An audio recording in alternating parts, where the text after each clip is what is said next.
Once again, welcome to Hans van Dijk. He's the Dutch critic in our illustrious company. And as the author, he also studied architecture at the Faculty of Architecture in Delft. And already in that period, his preoccupation with the reflection on architecture, I think, was rather strong. Perhaps also because at that very moment, the pluriform situation in Delft forced him to do so. In his professional life, this preoccupation was further developed. And he was, by the way, he was the first editor, writer on architecture in one of our quality newspapers. He was the co-editor of some magazines, and he was in a way the mastermind of the fusion of two important magazines in Holland, Wonen en Berlage, into one art magazine called Archis, for which he was the editor-in-chief till 1990. Since then, Hans is a staff member of the Netherlands Institute of Architecture, of which the first pile went into our soft soil some days ago, where he organized symposiums, special events, and so on. And Hans, we are quite curious to your talk, because you were, in a way, the most reluctant to our proposals of periodization. So I'm quite curious.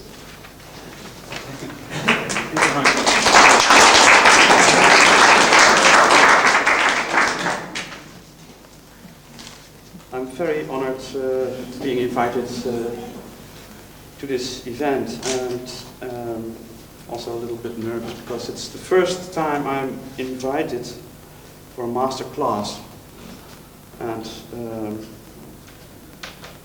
I just shook hands with Brother Gongrijp from Delft, and Max was one of my teachers in Delft. Ken Frampton influenced my decision to become an architecture critic. So there are many masters here, and Herman, of course, stimulated me to look to the work of Rudolf Schindler in Los Angeles, which was, I wrote my first article, which was ever published on that architect, without visiting the site. So with so many masters, I'm feeling more just the inflection to sit down in the audience with the students. And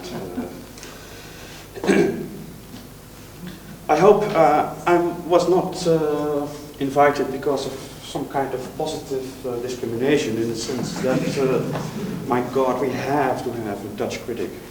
If that is so, and my contribution is a little bit disappointing, you and me will have one consolation, and that is that I'm the first one in the series of evening lectures, and that at the end of the week everything that I have said has been forgotten. My lecture will consist of 3 parts: a preamble, a statement, and I will end with doing what I'm asked to do, showing 10 buildings and explaining why they are, in my mind, important buildings. Buildings to keep in mind, and which have some message for the future development. But first, a preamble which will comment on what Max also mentions, my reluctant behavior after the wonderful invitation to speak here. As a matter of fact, I was invited by a telephone call by Miriam at the very moment that was a party in the magazine Archis. And my successor, editor-in-chief, Mr. G.P. Kaart, was just delivering a very impressive speech. And I was called at the telephone, and well, I was very happy that I was invited, and I heard that so many distinguished colleagues and friends like Wilfried, Ignacy, Yorgos, and Ken were also be here. And I thought the combined intelligence of this group could provide an excellent opportunity to discuss the very agenda of contemporary architecture. And I was also very happy with the initiative, even when I was not invited, because in the big schools in the Netherlands, architectural history, reflection on architectural criticism is completely in disarray. And it's very good that the Berlage Institute takes an initiative to have a masterclass on architectural criticism and on reflection on architecture. Okay.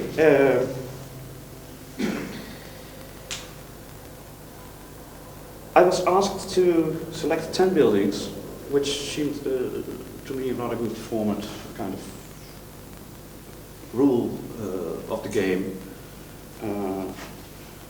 And in that very telephone call I mentioned, Miriam said she would send me a letter with the details, and I awaited that letter, and I had a very good Christmas time. And after New Year's Eve, I read the letter with the details, and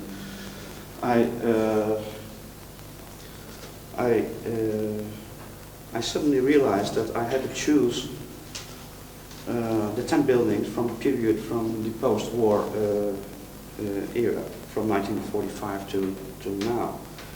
And after that came a letter, very friendly letter of Ken, who also mentioned that well, the rupture between modernism and postmodernism was maybe an item to be discussed, and that was exactly what I tried to escape from, because I think this whole modernism, postmodernism debate is exhausted, and maybe later in my talk I will explain that. And I sent, to make a long story short, I sent fax messages and letters, and I became telephone calls back with my top 10 list, in which I included also pre-modern things. And I also included not realized buildings, designs, proposals, competition entries that never were realized, etc. Because I thought that architecture is not only consists of built buildings, but also of ideas, of proposals, of concepts, which, well, I was not allowed to choose them. And I was thinking, what was the hidden agenda of this this whole event? And I was trying to figure out why I felt that this was a little bit kind of why I felt that it was it has a kind of repressive nature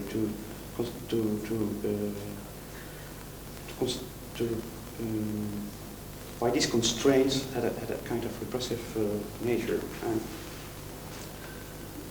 listening to the discussions this morning and this afternoon, I think it gradually becomes clear to me that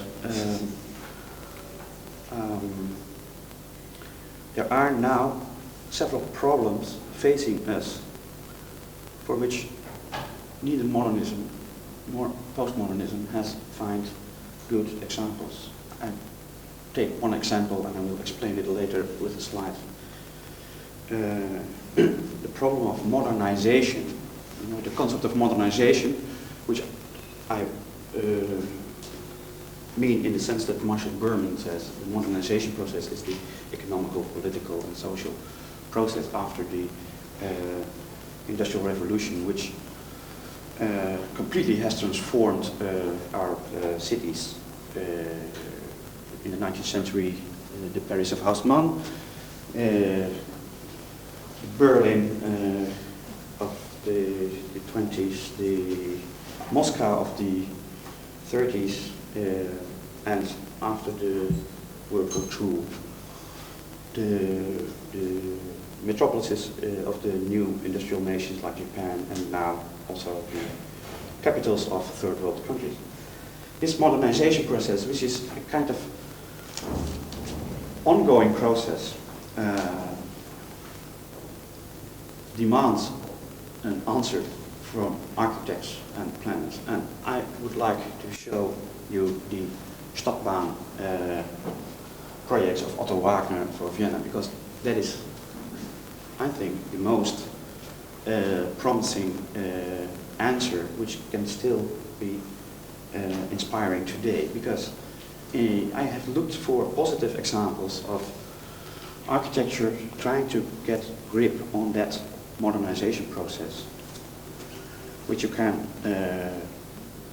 be euphorical about, or you can regret that it has happened, but it's there, and you have to react to that.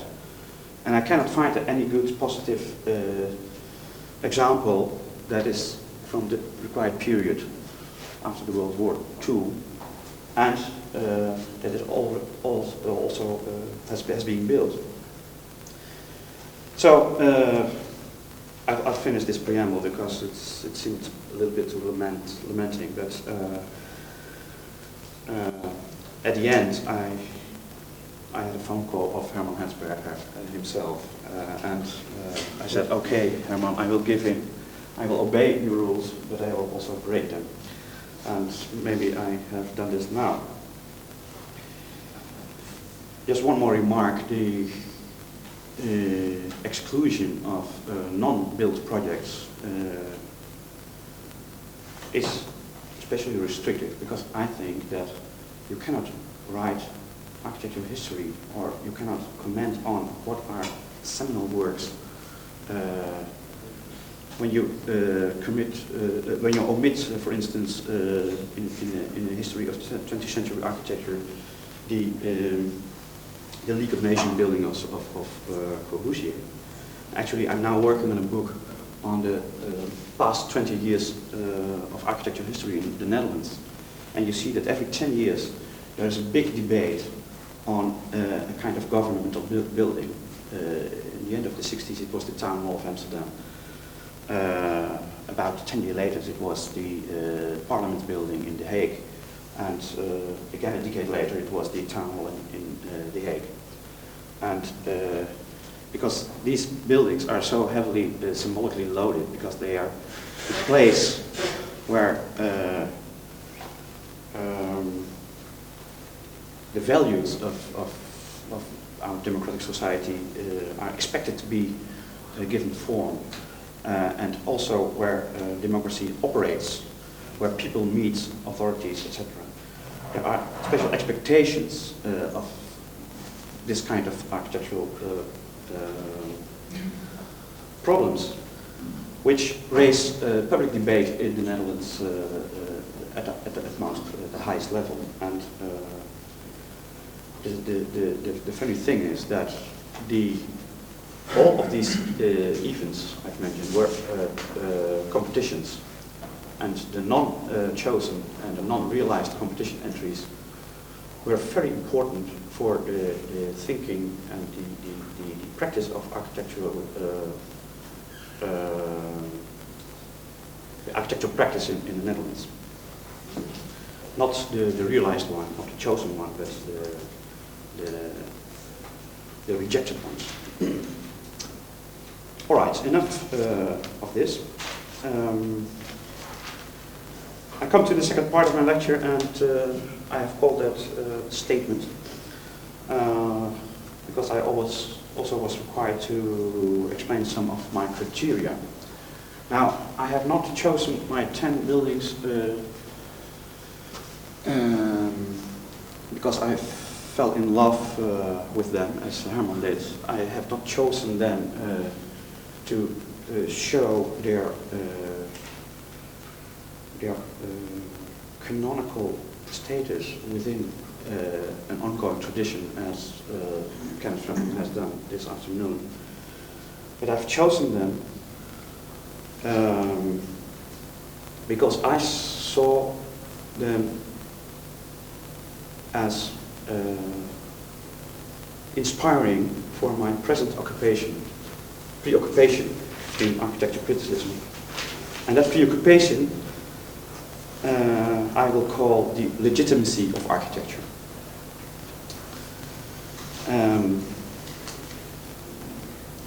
The legitimacy of architecture. It seems that I'm not the only one that is interested in that subject.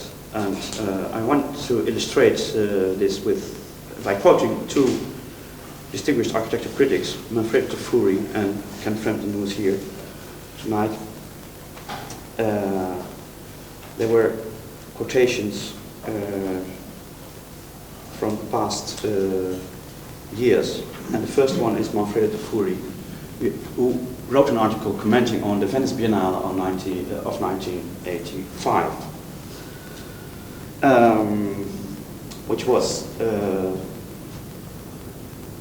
flooded with so-called paper architecture. This is for the people who attended the afternoon discussion, may be interesting for the debates the rest of this week. I quote Manfred de Fury: "Venice, as Portoghese states in the opening of the catalogue, was called upon in the Biennale to become a capital of hope for design. It is hard to say what could be expected to result from a festival of disillusionment like the one organized in that summer of 1985 in the Giardini di Castello. However, at least one fact emerged: the provocation of the most worrisome historical spots of Europe generated, for the majority of architects participating in the event, disorderly dances in search of third-class audiences. As a demonstration of rediscovered continuities, it was harmless enough. Here, even more than in Rome, in 1978, this refers to Roma Interrotta, which was also a call for paper projects. Architects to fill in the Nolly map. Here, even more than in Rome in 1978, the discipline had lost its legitimacy. That's the word, the key word, which is central in my preoccupation. That was Manfred de Fury. At another occasion, Ken Frampton has said the following, quote, "Architecture has been hard-pressed to sustain its proper discourse in a society in which the public realm hardly exists, and in which the continuity of the live world as a repository of values becomes increasingly unstable. It is obviously difficult to sustain the legitimacy, that's the word, of architecture in a society that is constantly being overwhelmed by the innovations of technoscience, by demographic change, and by the ever-escalating cycles of production and consumption that constant modernization serve to sustain." I read it in a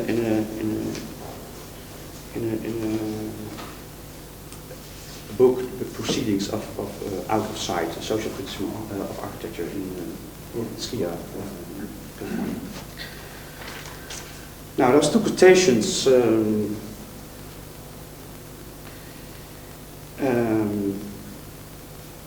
give me the feeling that I'm not alone with this preoccupation with the theme of legitimacy. It seems that Tafuri puts on record that architecture has lost its legitimacy when it was set at the dead city of Venice, disguised as a special genre of the art of drawing during the Venice Biennale of 1985. The other critic, Ken Frampton, sees the legitimacy of architecture threatened by the acceleration of the social, political, and economical modernization processes, which I just mentioned. And both critics are quite anxious about this loss of legitimacy. One can find more quotation like the one I cited. And again one can hear complaints about the architecture being produced these days. One is anxious about an architecture that has become arbitrary, that does not want to justify itself, or just isn't able to do so. An architecture that doesn't have a content or a depth. An architecture that has lost its destination and that doesn't represent or materializes or embodies a worldview or a Weltanschauung, as you would like to, a cosmology, an idea of the present day human condition, or the way how man views his relationship vis-a-vis both the world of nature and the world of man-made objects and man-made urban environment. Tafuri saw architecture as a captive of its own narcissism, and Frampton saw architecture as the captive of high turnover of superficial images that are offered for consumption. And these are only two of the many diagnoses which can be heard these days. Now, legitimacy, taken literally presupposes the existence of a law. An act is legitimate if it fits within collectively agreed and institutionalized framework of conventions about what is allowed and what is not allowed. The need for the base of legitimacy is felt by politicians on the highest level, and even by the most adventurous and cynical actors in the theater of power politics. I can take an example of very interesting geopolitical events last year. The former Soviet Union. Gorbachev tried to save the Union of Socialist Soviet Republics, by legitimizing it once more by a referendum, a poll of all the people. Boris Yeltsin, as one of the first Russian leader that was elected in office, aggressively suggested that Gorbachev should step down. It was before the August coup. Subsequently, the hardcore communists that undertook the August coup wanted to legitimize their acts by laying pressure on Gorbachev to step down, with which the co-conspiring vice president could take the leadership of the Soviet Union and thus legitimize the coup. And Yeltsin resisted the coup, and in doing so he appealed to the constitution of the Soviet Union and also to the people in the street, which were rather few, but it was the first time that I saw these events happening in the Soviet Union on television. Immediately thereafter, he attacked the president and he tried to replace the Soviet Union by a commonwealth of several republics, emphasizing the legitimate right of self-determination. Now, politics on this level and in this turbulent era is a game of which the rewriting of the rules is rule number one. But whatever these power mongers were doing, they always try to justify their acts by appealing to something that is supposed to be broad consensus about right and wrong. Sometimes it is codified in the Constitution, sometimes it was the choice of the people expressed in free elections, the other time it was the people on the streets, and the next time it was the resolution of a constitutional representative elected body like the Supreme Soviet. I mean, all these different sources where you can legitimize your acts were sought.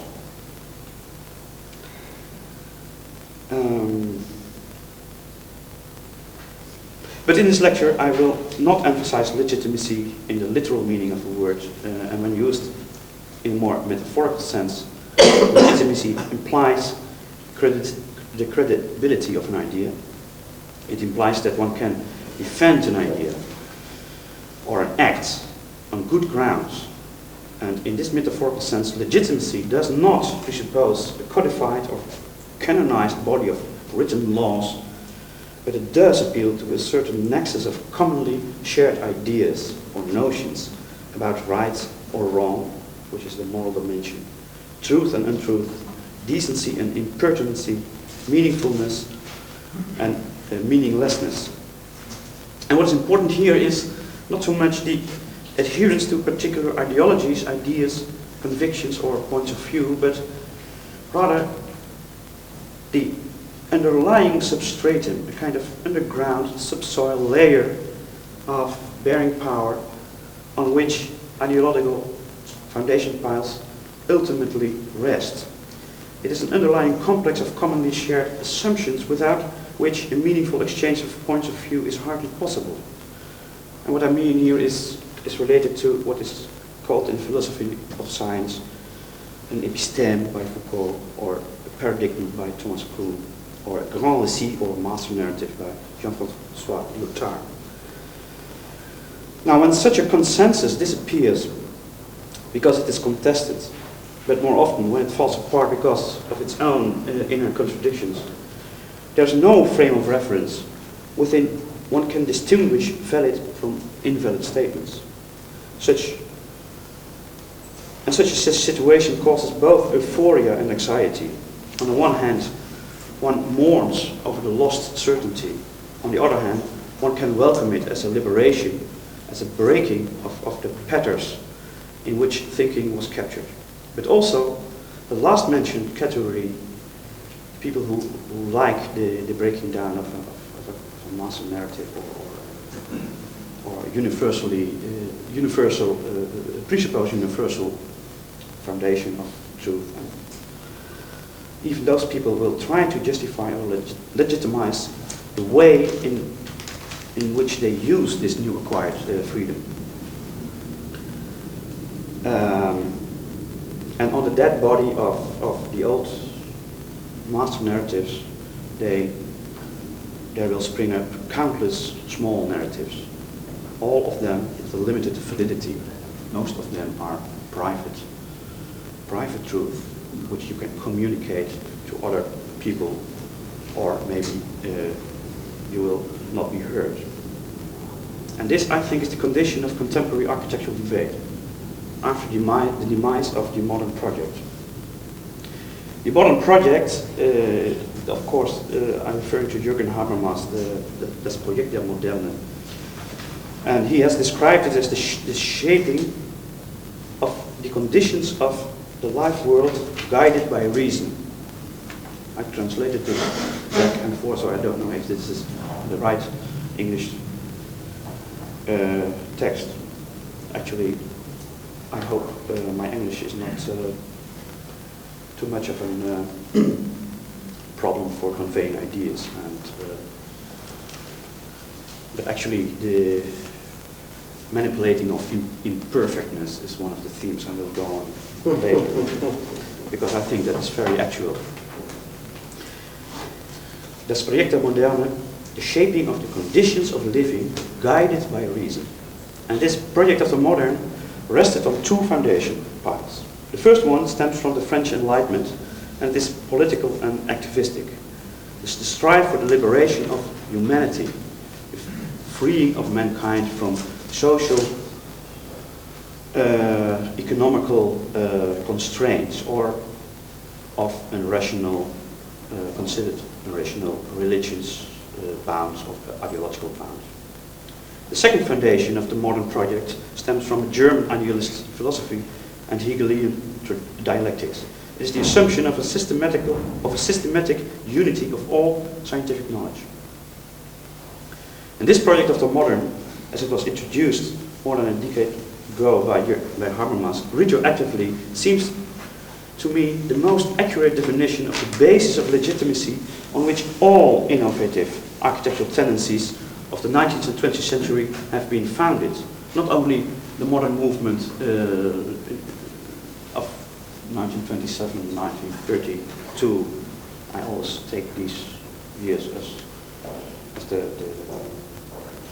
summit of high modernism, or the modern movement as an internally incontested unified movement. And I mean, there's a very interesting book of Peter Collins, which is rather old, but is still very good. And it is The Changing Ideals of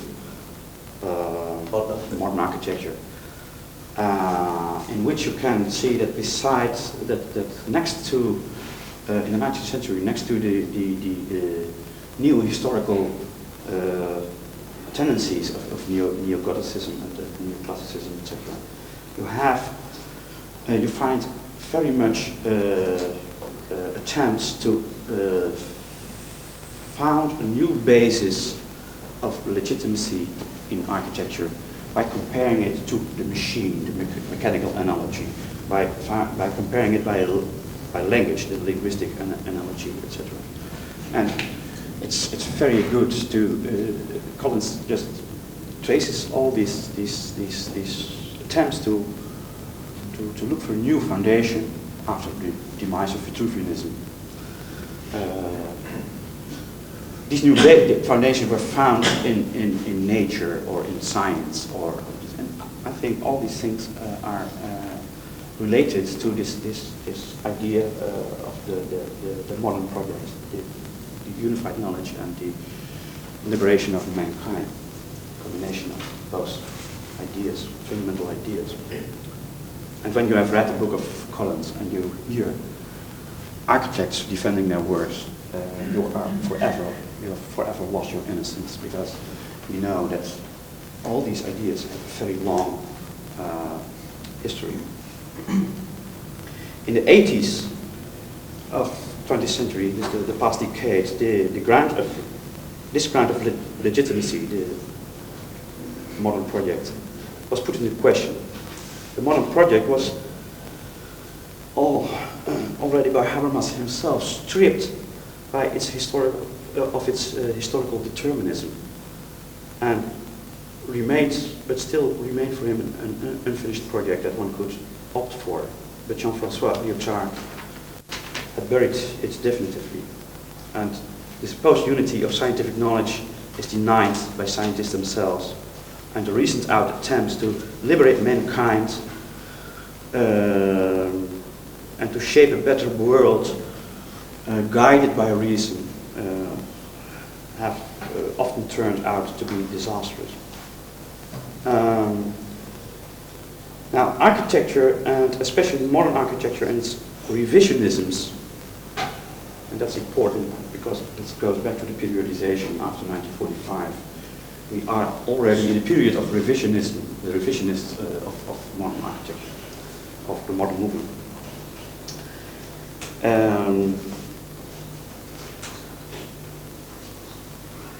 After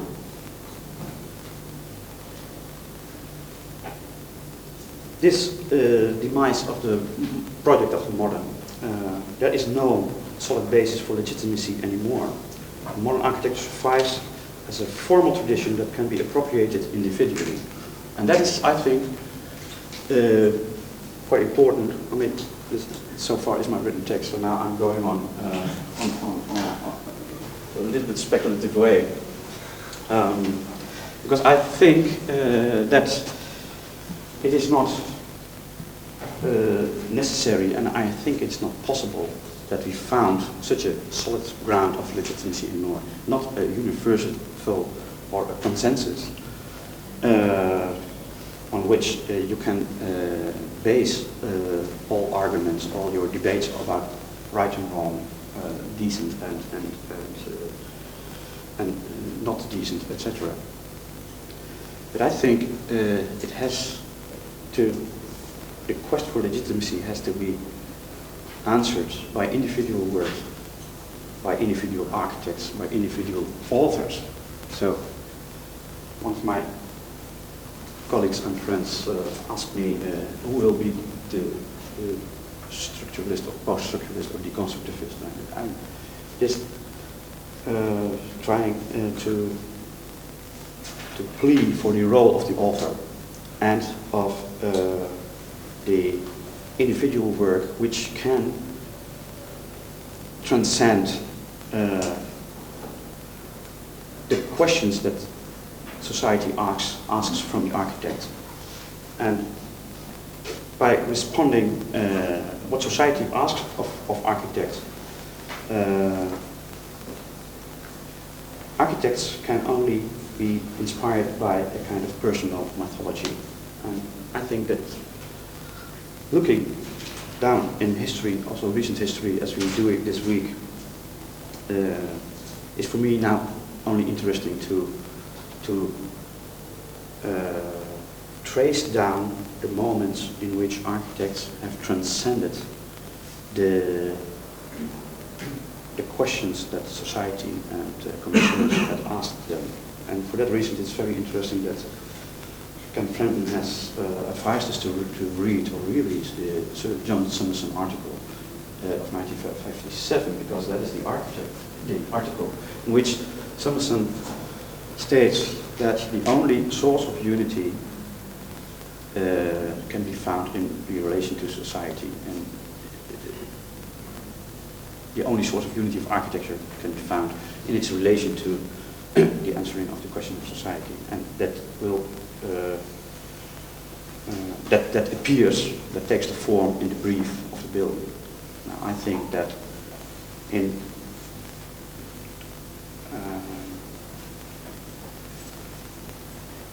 that architecture can change the way we view the world, in the way Georges de Comte said this afternoon, when it overcomes this question from the outside world. I will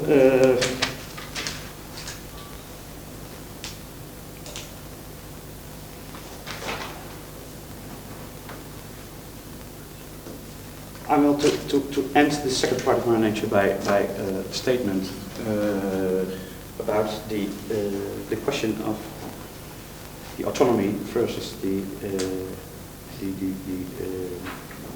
border, the frontier traffic of architecture. Today, or the past decades, we see two tendencies in architecture. On one side, architecture has proclaimed its autonomy. That is, it emphasizes its essence and its center. And in that case, it takes the rich history of architecture, the accumulation of lasting types and the morphology of pre-modern cities as sources. Legitimacy of postmodern, neo-rationalist, critical regionalist architecture is sought in the claim that these architectures appeal to man's cognitive faculties. And these forms of architecture are said to be accessible, to have meaning, to fit into the collective memory or in the regional cultural identity. And on the other side, architecture is challenged to redefine its relationship with other arts, with the sciences, or the world outside. In that case, its borders are being redefined, are shifted, are extended and transgressed. Legitimacy of some endeavors, collected under the rather uneasily fitting label of deconstructivism, I mean the work of Libeskind, Polans, Eisenman, Tuning, is sought in a newly defined relationship between architecture and man's understanding of the world. And I think that this sums a little bit up the dilemma of many architects, maybe also many architectural students these days. And I think that you can view it, and the metaphor that Ignacy Soler-Morales used in a lecture in Jyväskylä in the 5th hour for Auto Symposium was very clarifying for what I'm trying to say to you, and it occupies my thinking of architecture and architecture criticism. After I heard him to mention it. It is the book of Vers une architecture of Le Corbusier, where Corbusier includes engineering performances like airplanes, racing cars, ocean liners, so all non-architectonical features, phenomena. But, les yeux qui ne voyaient pas, but subsequently, and most importantly for the argument I want to share with Ignacy, is that afterward, subsequently, he instrumentalized his perceptions of this non-architectural reality to redefine the basic tools of the architectural métier, the plan, the volume, the facade. Ce sont les trois rappels aux messieurs les architectes. And therefore, I'm increasingly interested in what's going on outside the canonized field of architecture, in the distant conceptualization that tries to affect architecture from the outside. And discussing individual works that belong to the rich and the diversified heritage that the moderns, including the other moderns, have left behind, will only help us to find the basis for legitimacy in architecture when they are placed in a new conceptual framework. And that has to be a framework that escapes the dichotomy between modernism and postmodernism. I think it has to surmount this dichotomy. Therefore, one has to reread the present situation and the history of architecture with an other conceptual framework woven from other, more relevant keywords. And those keywords have to have the capacity to redefine the relationship between the art of architecture with the world outside architecture, with nature, the modernization processes, man's knowledge and belief systems vis-à-vis this world. And for the debates in the classes this week, I have also written down this last piece on the handout, which will be spread tomorrow morning, I think. But the keywords that seem very fruitful to me now are modernization rather than modernism. The productive myth, or the mythe personnel, rather than rational design method. I think interest in anthropology is more important than interest in humanism today, or it could be more fruitful. The interest in man's fundamental fears and desires, which was always expressed in myth and the ritual, which were studied by anthropologists, and which I think are still very important for contemporary mythology, which you can find in mass media, science fiction novels, etc. I think the interest in these fundamental fears and desires are more important than universal demands of man or the consumerist hunger for satisfying images. I think it is more interesting to look into paradox than in logic. And I think that it is also more important that the manipulating of banality and imperfection, which cannot be avoided in the present situation, has to be studied rather than projecting idealized models. I think that architects and urbanists should pay more attention to strategies rather than projects. Now, this was the heavy stuff. I want to go on with the third part of my lecture, the 10 projects I've chosen. Maybe you can have the first slides.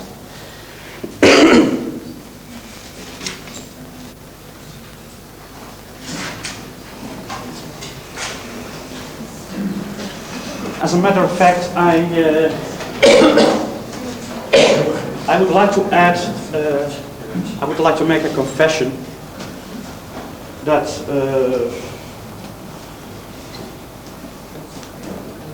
Sunday night we were having dinner and there with the critics invited here in the Berlage Institute, and we were talking about because nobody knew who chose what building, and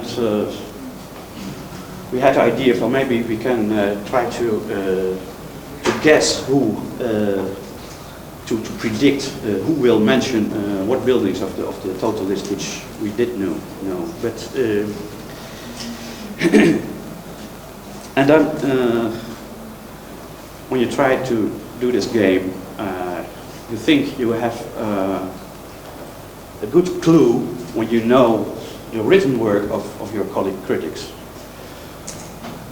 But in the face, but some even critics can be having a kind of midlife crisis in their professional activity, and I think that is the condition I'm in now, because I'm more and more disappointed or less interested in the contemporary Dutch modernist architecture, which is, I think, a form of morality, an architecture that has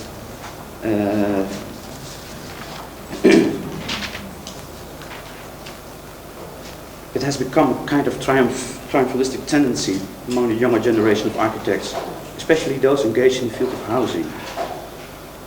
And in their hands, modern architecture becomes a kind of formal tradition, despite or just because the abandonment of the ideological foundation of modernism, or more general, the modern project. And the crisis crisis is a Teutophurian word. It's more a kind of lamentable stagnation in my work today. Is that I'm myself, of course, the product of this Dutch situation, and I trying to criticize this special brand of modern formalism and the intellectual inarticulation that accompanies it.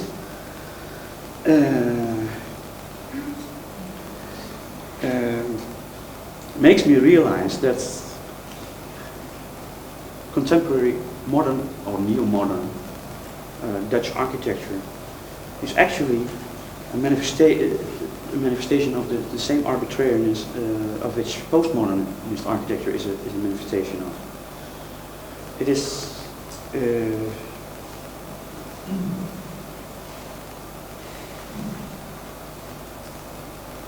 and it is the more I feel more sorry for it because it is a tradition that I was brought up in, and in the most sublime, you know, I like architects. Maybe the next slide, like Alvaro Siza, which were also one of the favorite architects of these Dutch modernist, neo-modernist architects I was commenting on.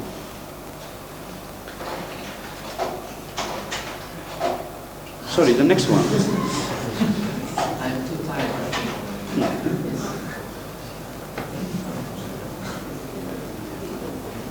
And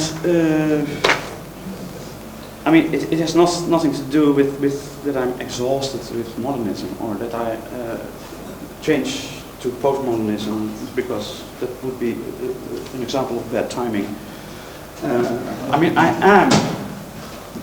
am just like Hermann Hesberger. I fell in love with buildings like this one, the Maison de Warte in Ovar of Alvaro Siza. I mean, even critics can fall in love, Herman. There are only two problems. When critics fall in love with their buildings, they have to write on this love affair publicly. And second, I mean, for me,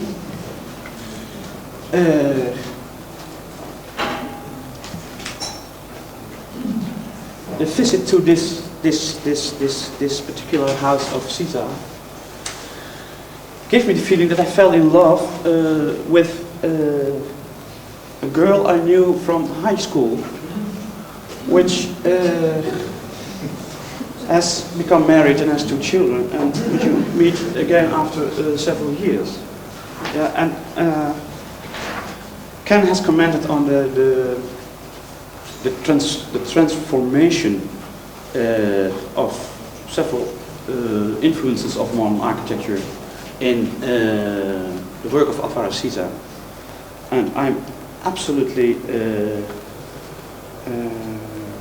impressed when I see this manipulation and transformations and hybridizations in the work of Alvaro Siza. But then I ask myself, my God, can this go on endlessly, and will it ever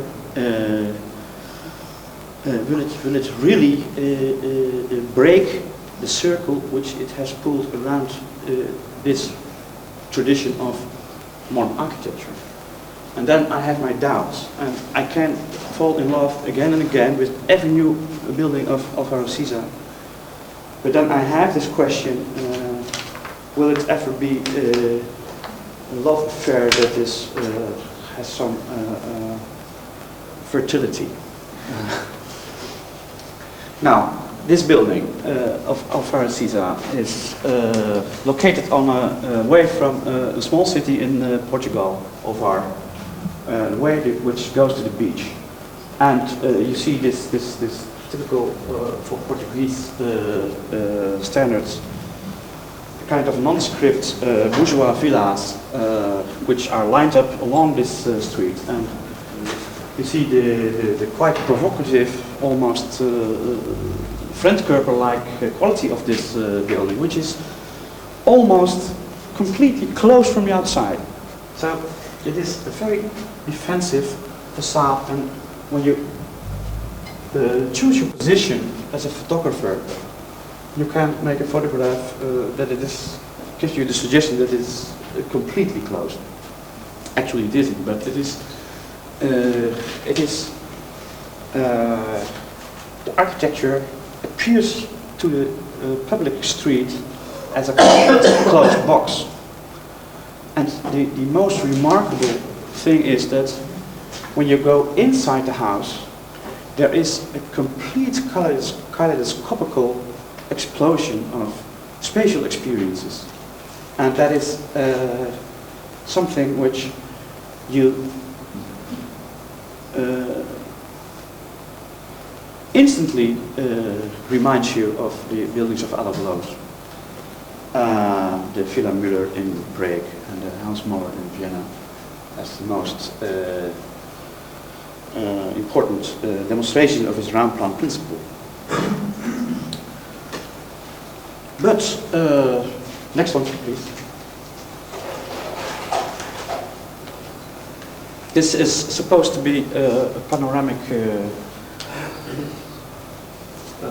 pair of slides. So this is the house seen from the outside, in which you see, and it is also, I'm sorry that I cannot show you the plan and the section because these are very important.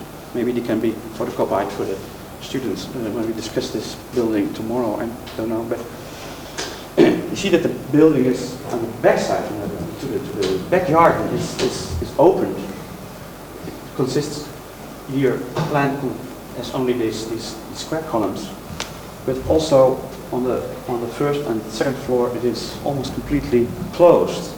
And when there are openings, like here in this slot, it is an opening, a window which of course looks outside but, to the back side, but also looks here in these side walls of the slot, looks back at each other. So even in the positioning of the windows, which are mentioned to look outside, the building is looking back into itself.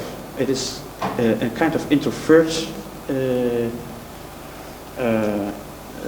kind of amplification of the introvert qualities of this inner space. Yes, please, next. Here you can see this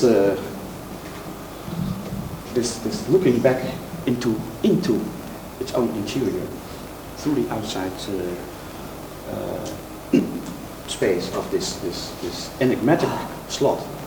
Now, the closed character of the exterior, combined with these vertical slots on both sides, makes the building, gives it a very enigmatic character. You start to ask yourself what's happening inside, and because the exterior does reveal almost nothing of what's happening inside. But when you are allowed to get in there, and Mr. Duarte is a very nice person, and he wanted to show us the house. Yes, next please. Then you come in here with the living room, and you see almost literally the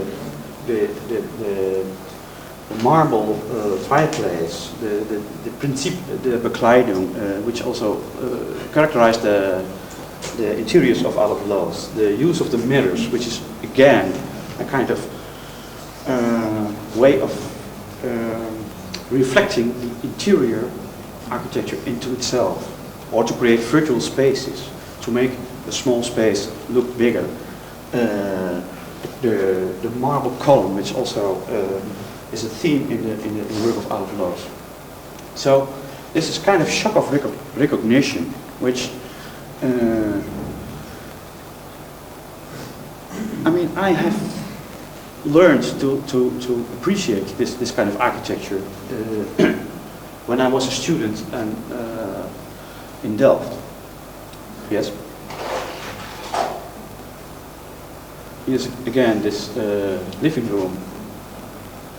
Yes.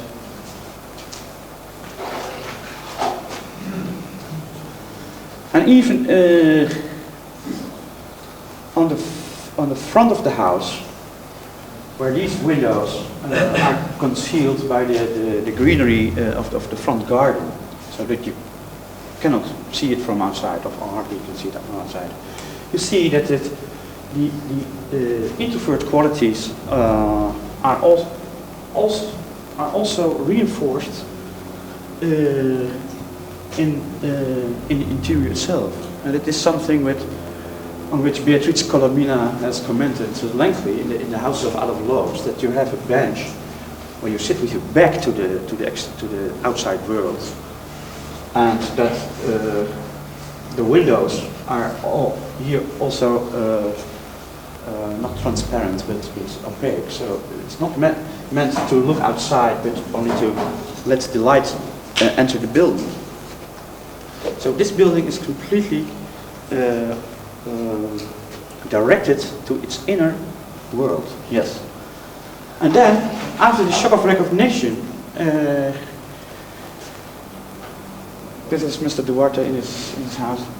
This after the shock of recognition, you constantly know already also what's the difference of the Raumplan of Loos and this house of Alvarez-Sisa, and you see what the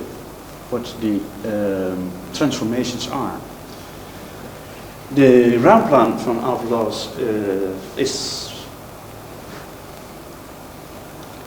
is based on the juxtaposition of rooms with different heights, and you have only the explosion of the spatial experience after you pass narrow corridors, make some angles, climb some steps, and then you are in the salon, in the big space. Here in Ovar, you have the maximum experience of the total interior space of the house already when you stand on the doormat. This photograph was taken from the entrance, and you look first into the total depth of the house. You can have, when you step back a little, a diagonal view to the other end, to the second floor, where the study of this lawyer is. And when you go forward another step, and you look to the right, and you look to the back here, the total width of the house. So, I mean, the masterfulness is to make this small and closed volume look as big as you can hardly expect when you look at it from the outside.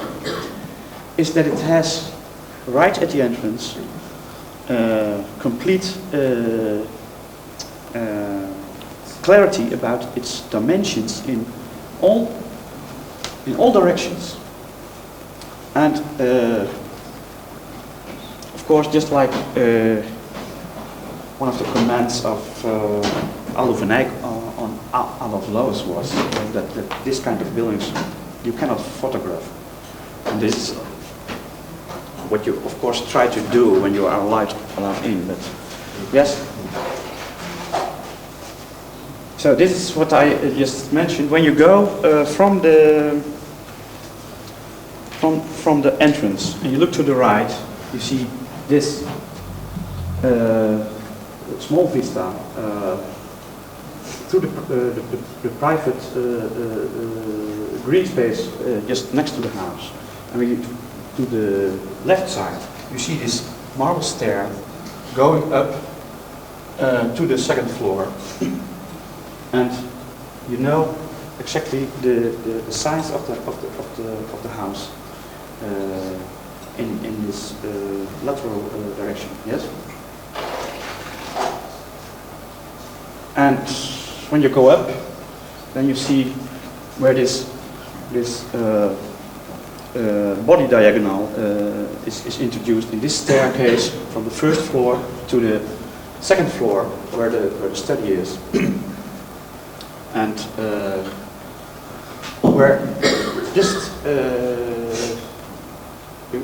you can see not only in a Cartesian direction but also in a diagonal direction experience the size of the house. Yes? Can I have also this one? Yes. From and there is even another direction, also in the vertical dimension, because just above the entrance space there's a void in which you can see the total height of the building, of the 3 floors. And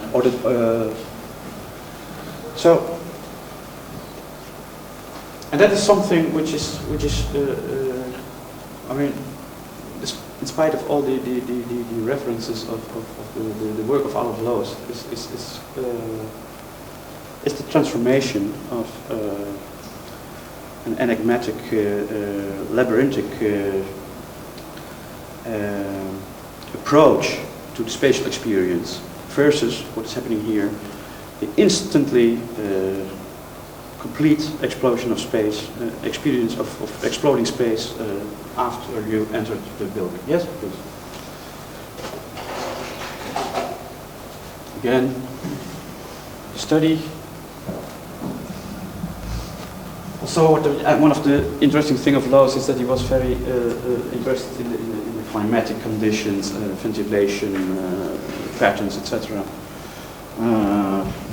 This wooden plate can be removed so that there is a connection between the sleeping, the master bedroom on the first floor can be opened up to the study room and to have a more agreeable atmosphere inside. Yes, please.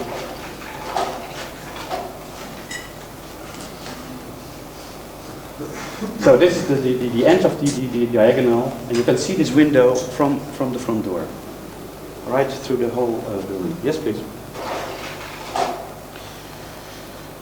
Here you have this look back through this diagonal, and this is well, where you can look outside and again into the building you're in.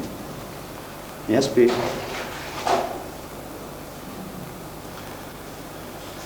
And then it becomes also clear when you're outside why these slots are here, because they indicate, without literally opening the building, they indicate that in that zone is something happening with the hill.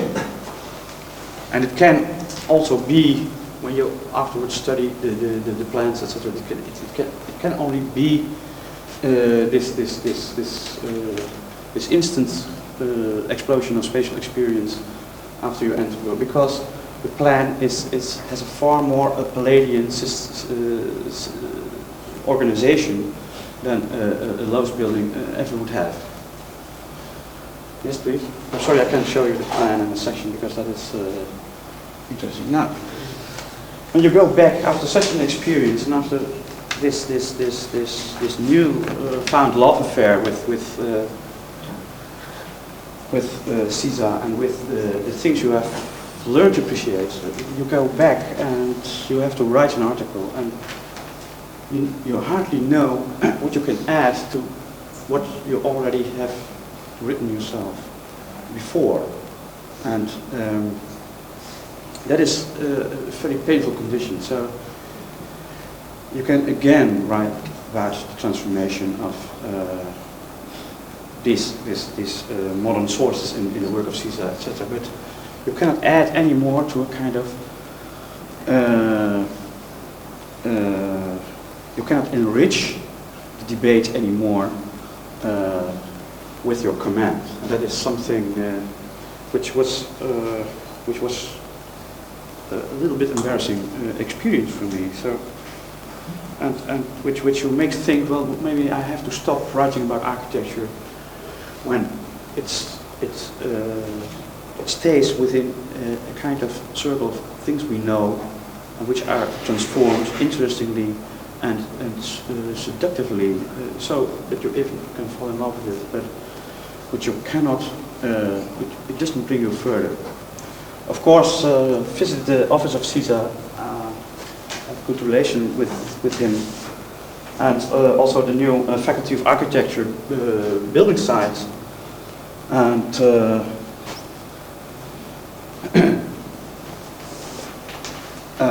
in a conversation with CISA, I said, well, I had this same experience, because these buildings, which are not finished when we were there, instantaneously gave me a kind of shock of recognition, not with Adolf Loos this time, with Corbusier. And when I visited CISA in his office, and I said, as a kind of compliment, that I've seen the building site, and that the buildings were Corbusian. He said with his always a little bit sad face, he said, well, Mr. Wilfried Wang had even compared it with the Acropolis. And I said, well, Alvaro, you and I know that the Acropolis was designed by Corbusier. Next one, please. But again, the quality which makes this building appealing is more recognition than, and of course the intelligence in which material is manipulated, and that it is revealing a kind of opening. Yes. So that's about my anxiety and my midlife crisis as an architecture critic. Yes. Want to show you a Mies van der Rohe building, Crown Hall in Chicago, which I think is it was built designed and built between 1950 and 1956, and it is for me one of the most interesting contributions to contemporary architecture, because it has already left the dogmatical and ideological constraints of the so-called modern architecture, in the sense that it is tied to a kind of functionalist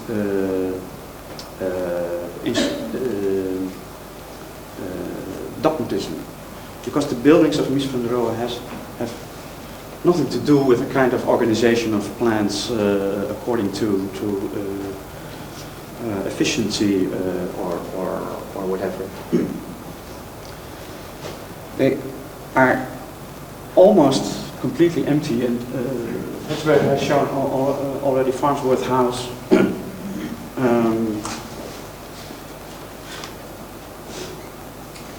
But it is only the materialization of a construction which encloses almost only empty space, which can be used as a classroom, as an exhibition room. The space is so big that I have understood that several groups can work in it and don't disturb each other. So it is it functions, but it is not functionalism, and it is it reminds me of that phrase of Mies van der Rohe when he tries to define architecture, and when he says architecture begins when two bricks are put carefully together. Now, it is the word carefully, which of course is the contribution. The bricks are there, it's the care in which they are put together that is interesting here. And these are not bricks, but it are steel millions, which could be expressed more directly than in the Lakeshore Drive building, because there was no fireproofing needed. But he could only make this statement, and that's the difference, Herman, between this building and the Frankfurt House, because the functional problems have to be solved by putting it underground, by burying it almost. You can make a perfect solution by forgetting about a lot of problems, or by burying the problems literally, or hiding them. And it is not the space of the cats and the chickens, but it is it's at the workshops of the I think the design department, which are here, and which is not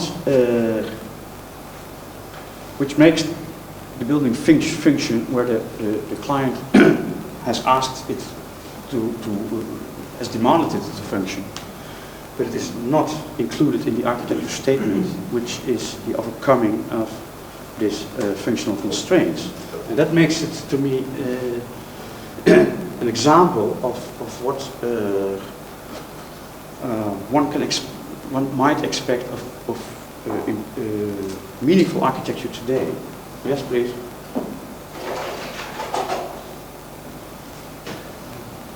You see this space which goes around this core,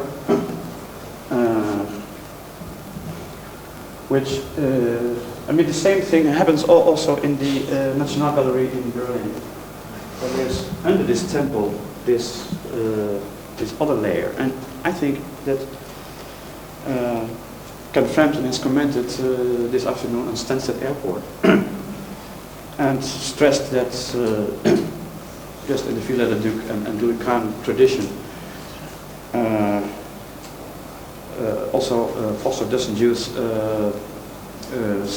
suspended ceilings. But I don't know what's happening in those two layers underneath, because that is there's a kind of schism between the architecture as a statement of the carefully bringing together of materials and the solving of the functionalist problem. Yes?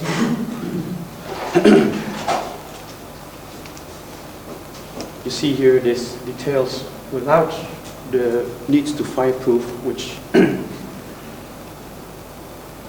makes it quite different from the apartment building and the sequin building. Yes, please.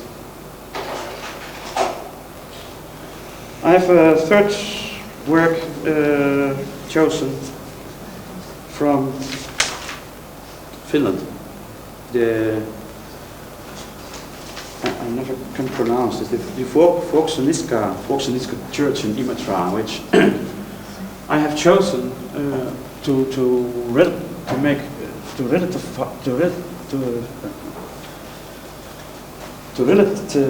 relativeren, how do you say it? Relativize the whole idea of modernism, of neo-modernism, older modernism, because Aalto, already from the 30s onwards, he has expanded the notion of modernity so much that it could include almost anything. And that is also the reason that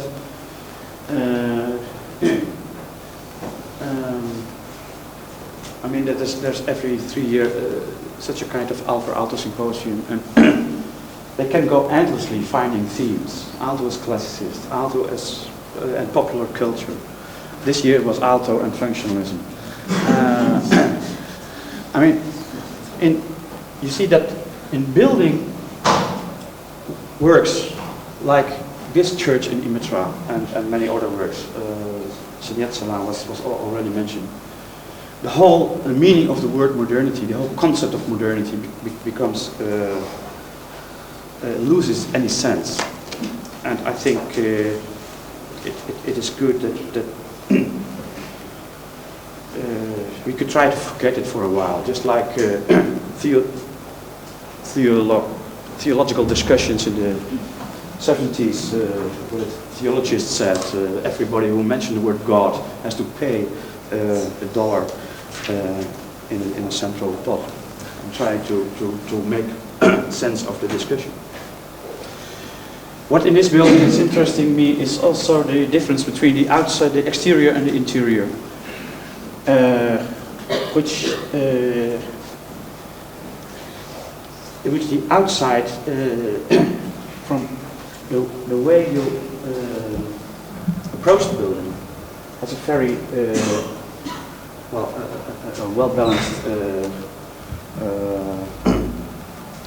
face, which is proportions, which is counterbalanced by this tower. But from the other side, you see also in the detailing, it's almost clumsy done. And then you see that the primacy of this work is in the interior, where yes, next please. Which actually you can only reach by a very small corridor. You see here this copper plate detailing, which reminded me immediately to the Aztec buildings of Aldo van Eyck. I think there's an interesting connection with it, because also Aldo van Eyck has sometimes in his buildings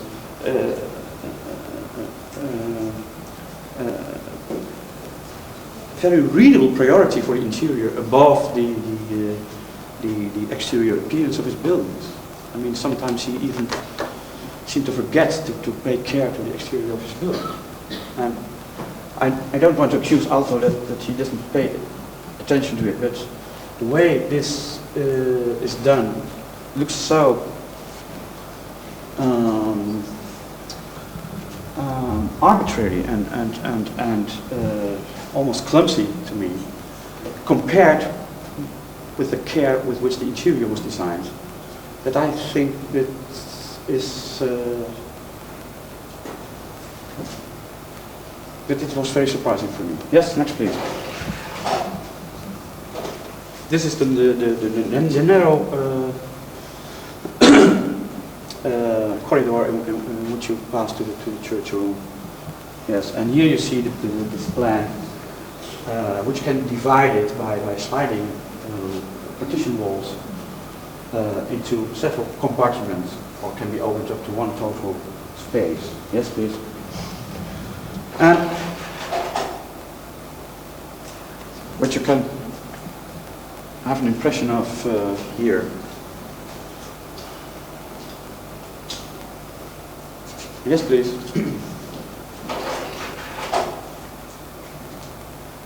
It struck me very much that this building was designed in the same period as the Ronchamp chapel, which Herman showed this morning.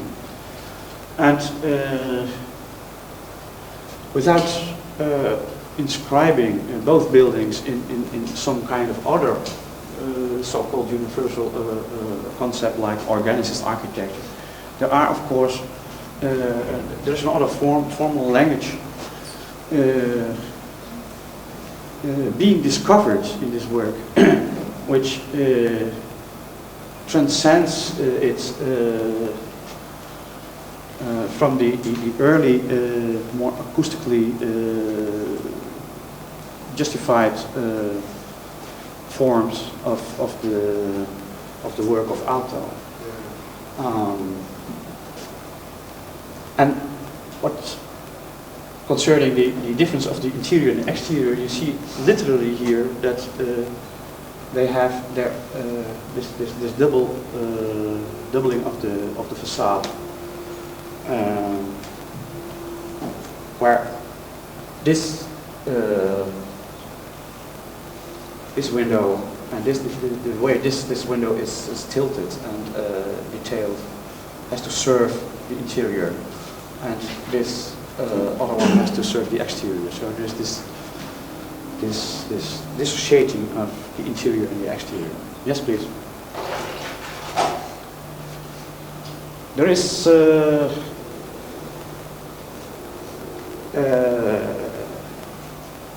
I mean, it is a place of devotion, a church. But in the tradition of Finnish Lutheranism, there has been already very early a very strong tendency of secularization, where the churches are also meant as social meeting places and have other functions. And I think this is going on a little bit in the cultural centers that are being that sprang up everywhere in Finland now.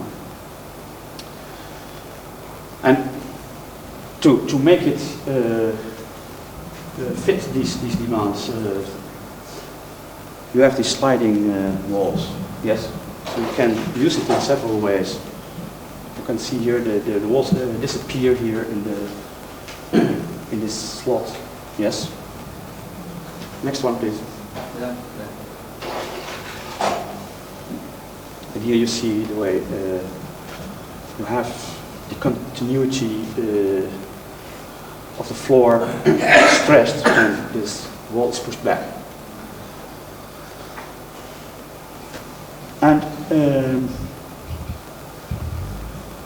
the almost clumsiness of the exterior is contrasted with the extreme careful detailing of the interior and the choice of materials, which the combination of copper and wood, which is this similarity in color, which is very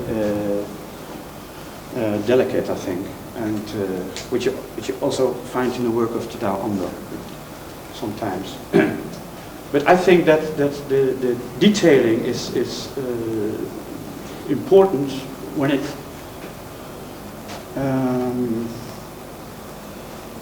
finishes or completes the concept of the architecture on a larger scale.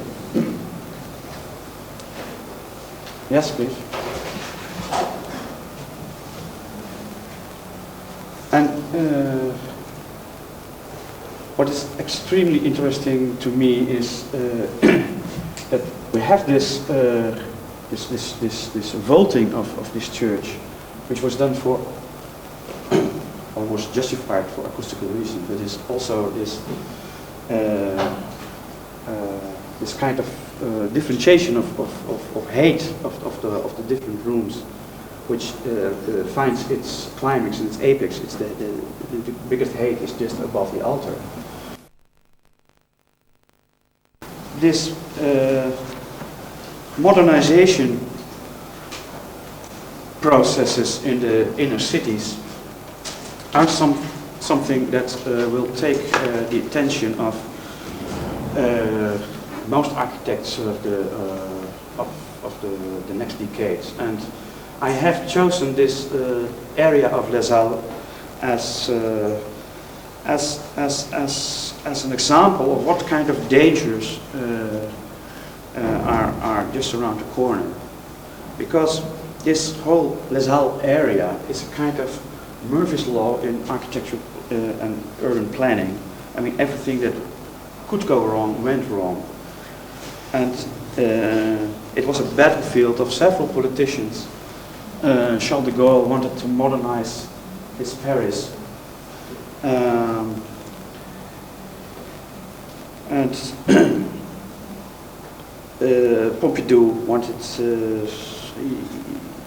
he actually executed what was intended by the goal to make a kind of cultural center, and it became Centre Pompidou, which was not actually in Les Halles, but on the Place Beaubourg further away. And then Giscard d'Estaing took over office as president of the French Republic and hired Ricardo Bofill to make a kind of monumental urban space of this area, where already this shopping center of Pancréas was already being built. And during when work was just going on, politicians came and went, and architects were also invited and sent away by the successor. I mean, when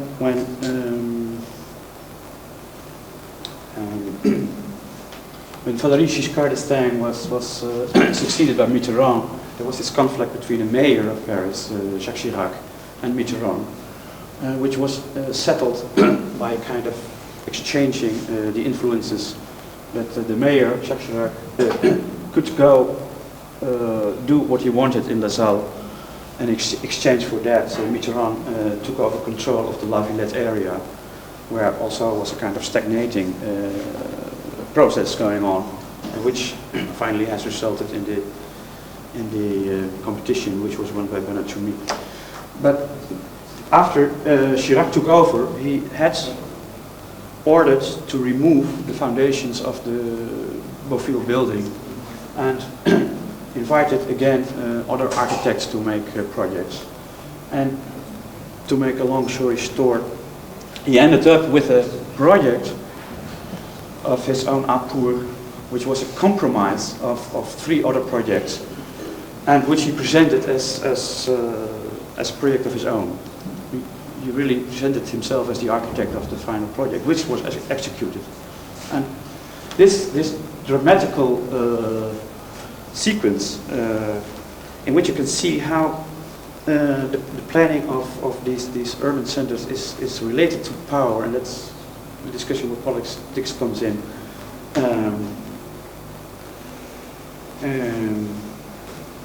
Makes you aware that the connection between the political executives and the architecture is of seminal importance for the succeeding of urban planning today. Yes, please. Now, why are these things, next please, why are these things so important? I think that the modernization processes in the inner cities will not affect the historical course, because I think that consciousness is now being raised enough, is now central to anyone's ideas that, I mean, the Amsterdam canal circles or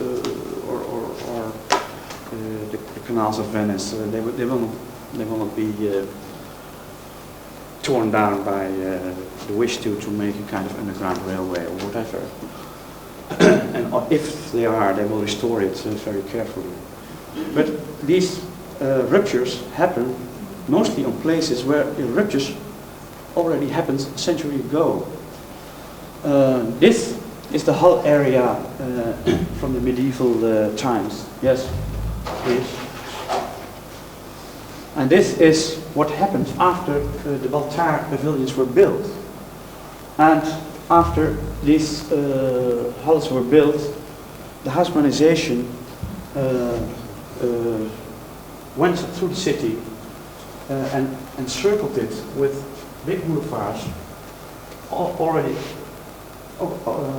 even straightly directed to feed this ventre de Paris, in the words of Zola. So that I mean the big destruction of historical morphology had already happened a century ago, but with such a big scar, which had their own, they gained their own they caused, of course, other feelings of sentimentality and by later generations. So the protests against this demolition of the Saal was also a kind of sign of the relativity of the care for morphologies. But 19th century big-scale developments, when they are by sudden political decisions,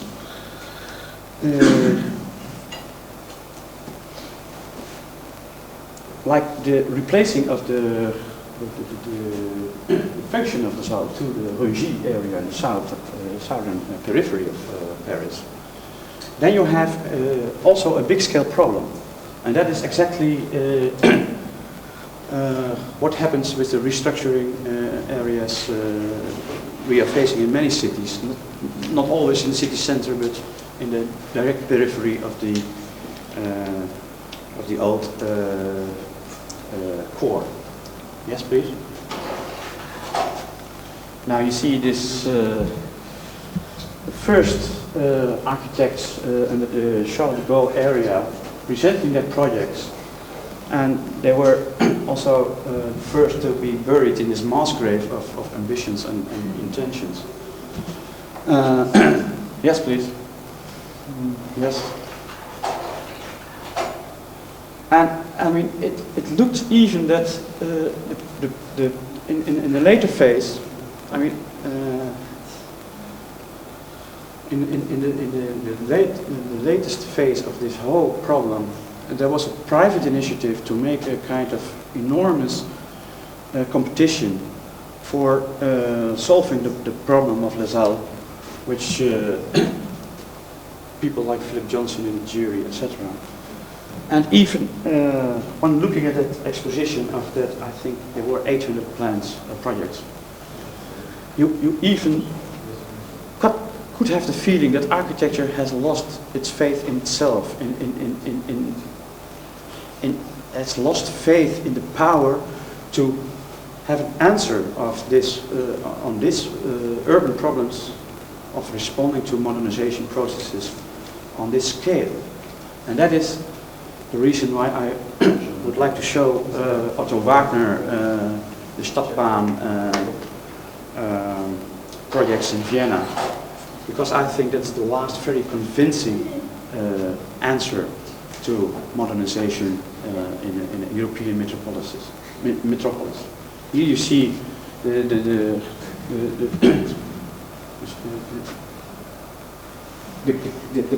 kind of stupid inventions. I mean, it also convinced me also that humor in architecture is something you have to avoid at all price. But you see even that an architect like Aldo Rossi comes up with a kind of scheme which maybe is interesting for his portfolio, but would be disastrous in this area. Yes, please. And then after Mr. Bofill had made this beautiful drawings, but also not only beautiful drawing, but a project which, if you like it or not, might have some qualities or might have a kind of might have meant a kind of unifying concept for this big problem. When he was kicked out of this project by Mr. Jacques Chirac, and then you see him here, the mayor of Paris, presenting the Projet Chirac made by civil servants who couldn't do better than combining 3 projects together. Then you see how important it is that there is not only an author of a project in urban design, but also a politician that supports him and that in a kind of expedition process carries the project through to its final solution, to its completion. Yes, please. And even when this mass grave of ambitions was covered with this park environment, and you see that the Parisian life takes possession of this. You have a kind of feeling that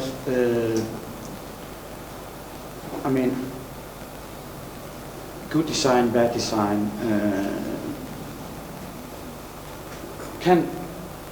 you can relativize it a little bit, because life takes over and it is saved just by the strength of the surrounding metropolis. I mean, it stays a very strange project with lots of unresolved solutions, and I will not comment on it longer in criticizing it, but it is in a way it is strong urban environment like the Parisian one. I mean, it could have been more harmful in other places where it relatively would have been more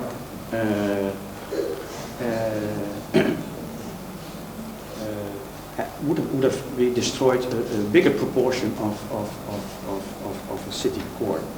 Yes, please.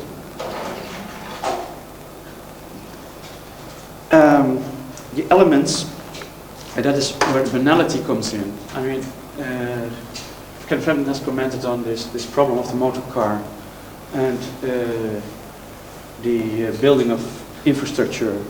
This is a map of the underground motorway infrastructure under the Lazelle area. There's the Saint-Eustache and Beaubourg and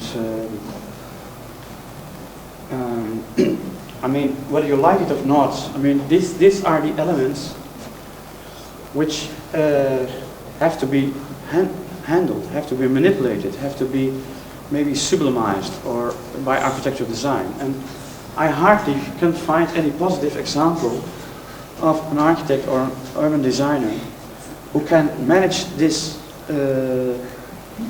manipulate this banality in a way which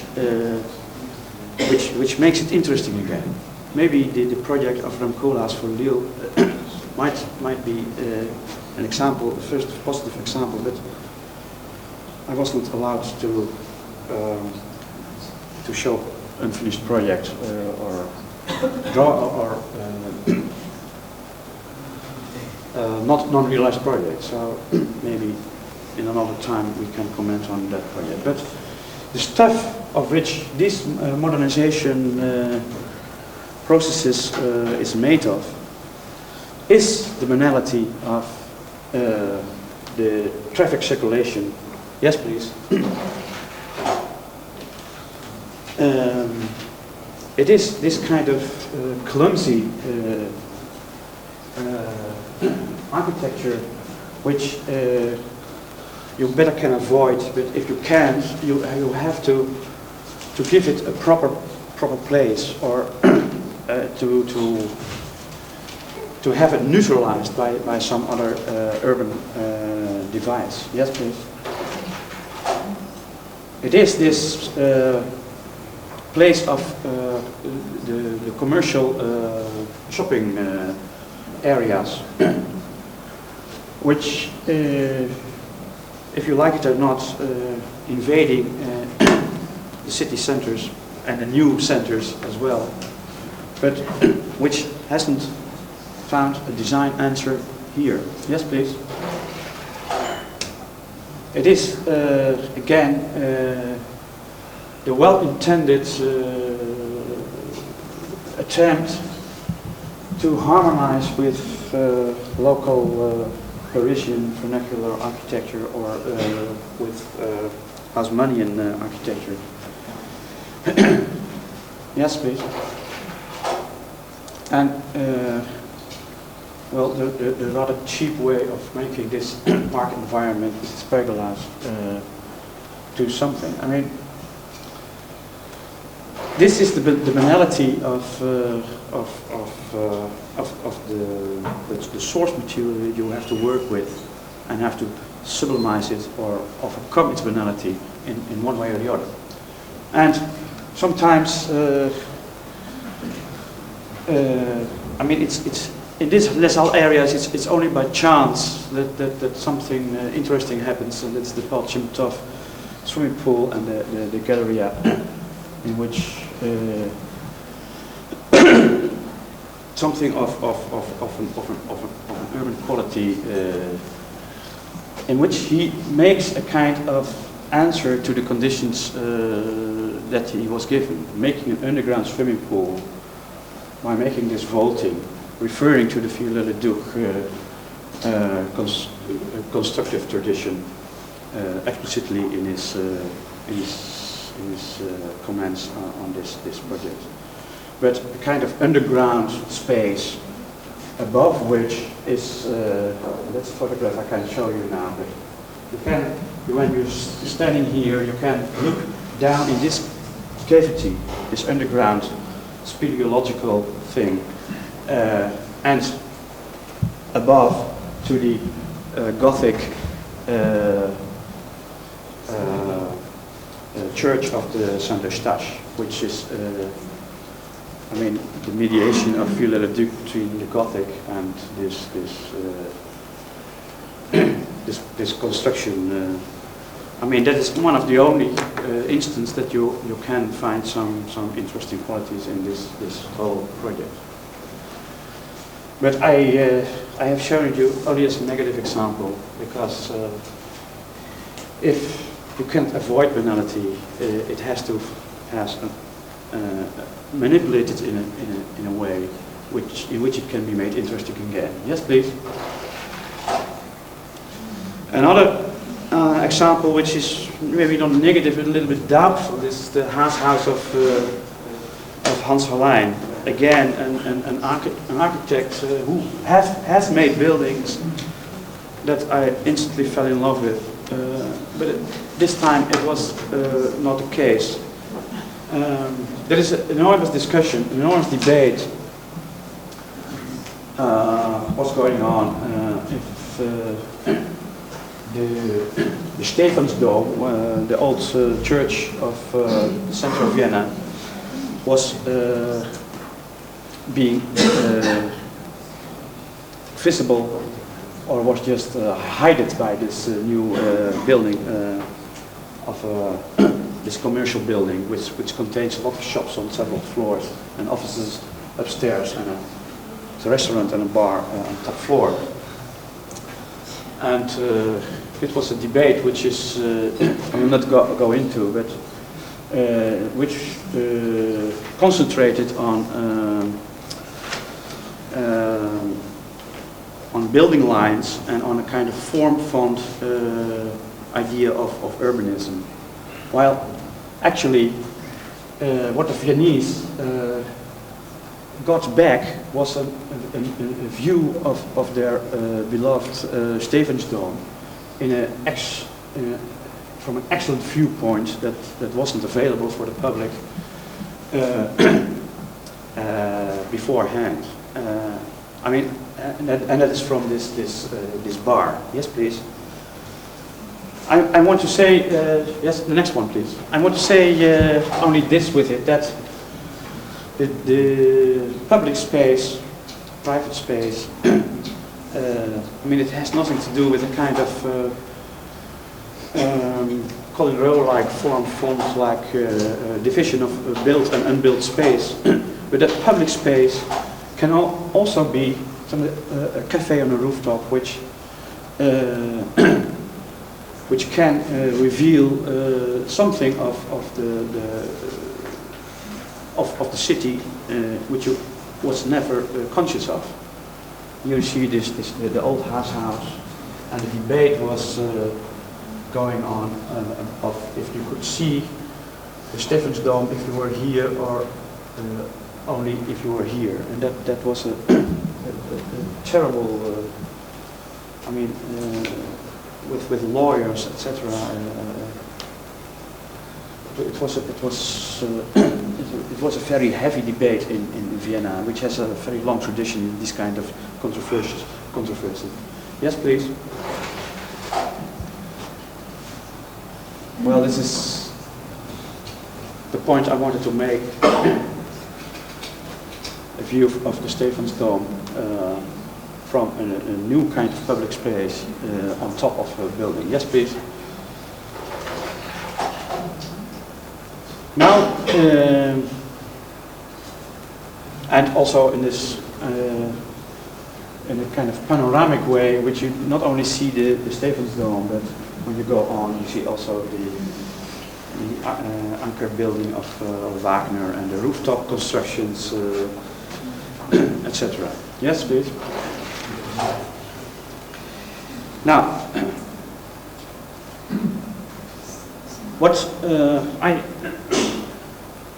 tried to show you with this whole Les Halles area and with these shopping malls, this was the problem of which Hans Hollein became famous, that he could make, could raise a commercial building, a shop, into a place filled with memories of the ritual, the archaic, the mythical, the exotic, and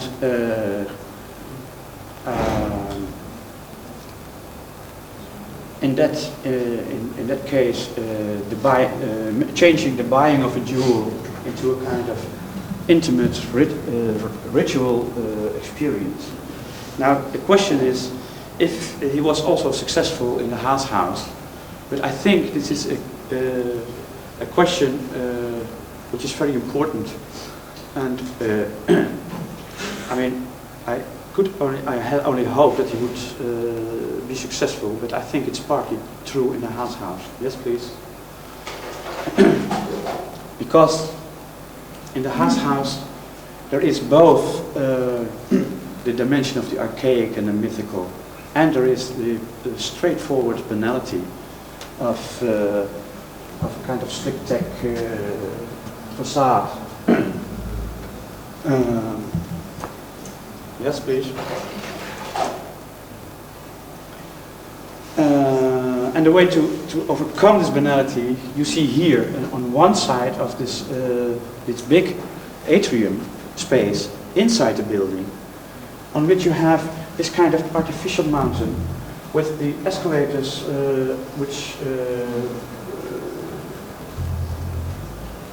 which make that you do not have to climb yourself, but which move you upstairs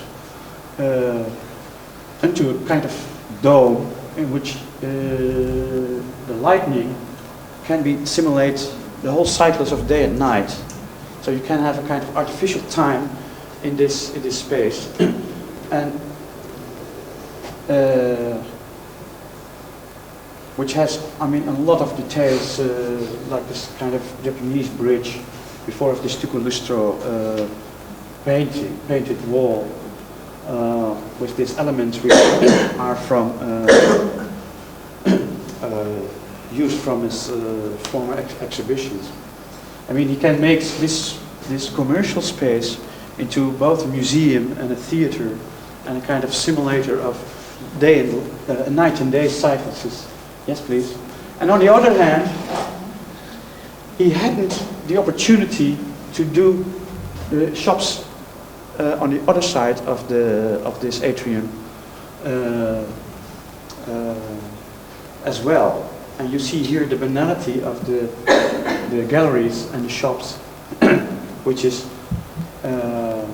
not manipulated by the architect, but it's only juxtaposed by this wall.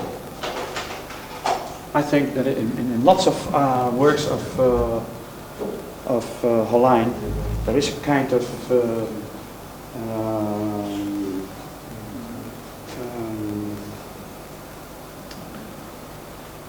pilgrim route, which leads you from the kind of simulated underground space up to the light, and these are kind of well, almost mythical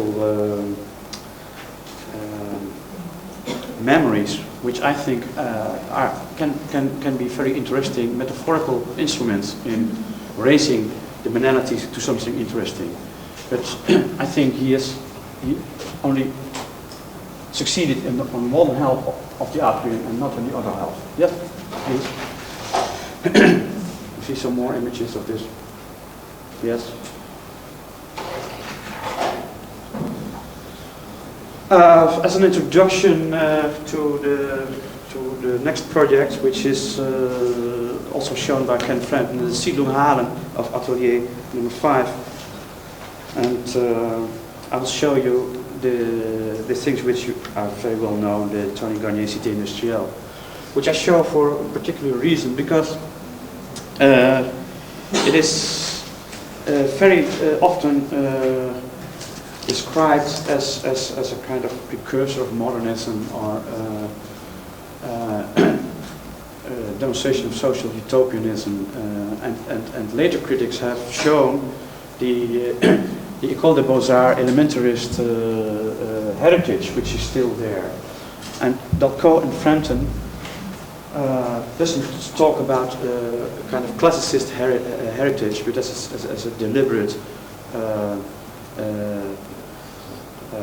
classicist project, as a new Hellas, sunny new Hellas, which I think makes sense if you see the later work of Tony Garnier, which is still going in the direction of classicizing architecture. But why I show this, because I think this is a paper project which is a deliberate experiment, and it is founded by on the notion which was expressed by Tony Garnier, that he wanted to found architecture only in truth. Now, he came from the École des Beaux-Arts, where Julien Gourdet was doing the theory class, and he defined the classical as something that everything that has withstood the tooth of time, the things that had proven to be valuable during the ages, things that are not contested anymore, things that are not subject of debate.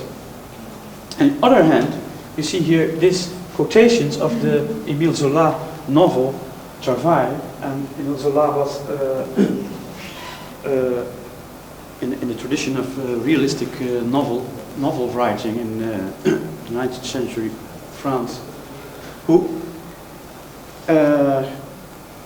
explicitly mentioned, he called his novels experiments. The experiment was that you have a certain number of characters. You have a situation. Those characters have their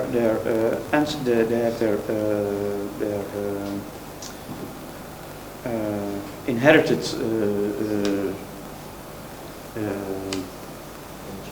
patterns, and then the writer sees what happens, and it was a kind of social experiment just on the paper of the novelist. And I think that Tony Garnier used this Cité Industrielle also as an experiment to prove or to find some lasting truth. What is interesting, yes, please, for the next one. What is interesting is that I'm not going into that, but when you see his actual built buildings, that he included it into the plans of the Cité Industrielle, for instance, his own house. And that, on the other hand, yes, please. In his later work, he uses the Cité Industrielle as a source book on which you could go on. This is the. I will not comment on these images because it has to do with the classical dimension of it. But yes, please. And the experiment was undertaken almost literally also by the architects of the Siedlung Halen. It was an experiment because they wanted to prove a kind of this thesis of this low-rise high-density housing, which was already envisioned by Corbusier, who made this drawing actually during working on the Unité d'habitation. It was a kind of alternative of the Unité, more responding to a sloping landscape, etc. Yes, please. Now, the experiment of the Siedlung Halen was that the architects had taken an initiative of their own. They have to find the financing of their own. They buy the ground. They had to look for the dwellers, which has a large amount of the first generation of people who lived here. There's a large percentage of architects in France. And I think that making these kind of comprehensive statements in urban planning can only be realized when you have deliberately carry the experiment out with all the energy you have, because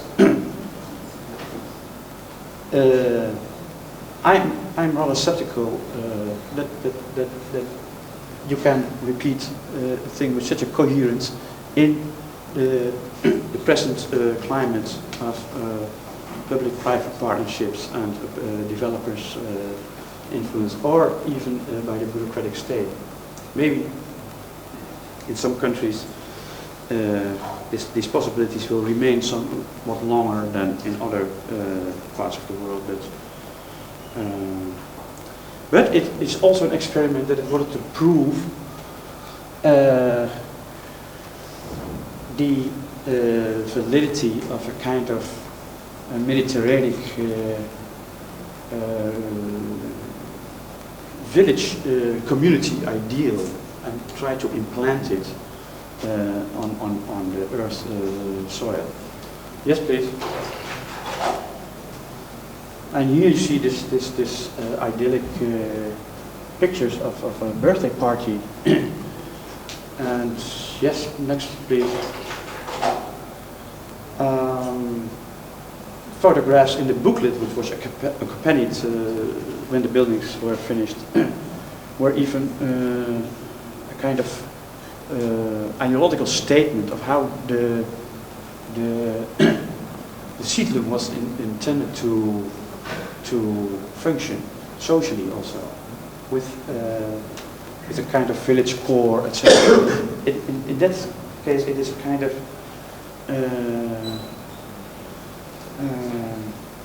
idealization of something, of a village community, of a kind of medieval idyllic thing of the past.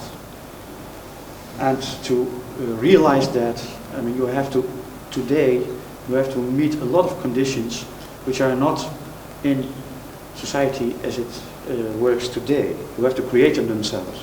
And that's what I call this experimental architecture. So these kind of things, maybe if they are realized, they will be always one-off endeavors, and they will never have a kind of exemplary power for, social or commercial housing problems. Yes, please. Okay.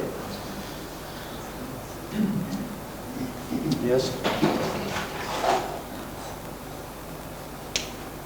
I will leave to this comments on this building, and I go over to the last buildings I want to comment on. Maybe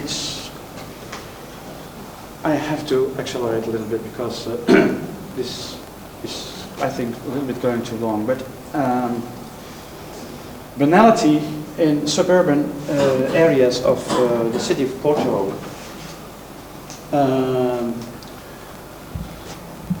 has to be,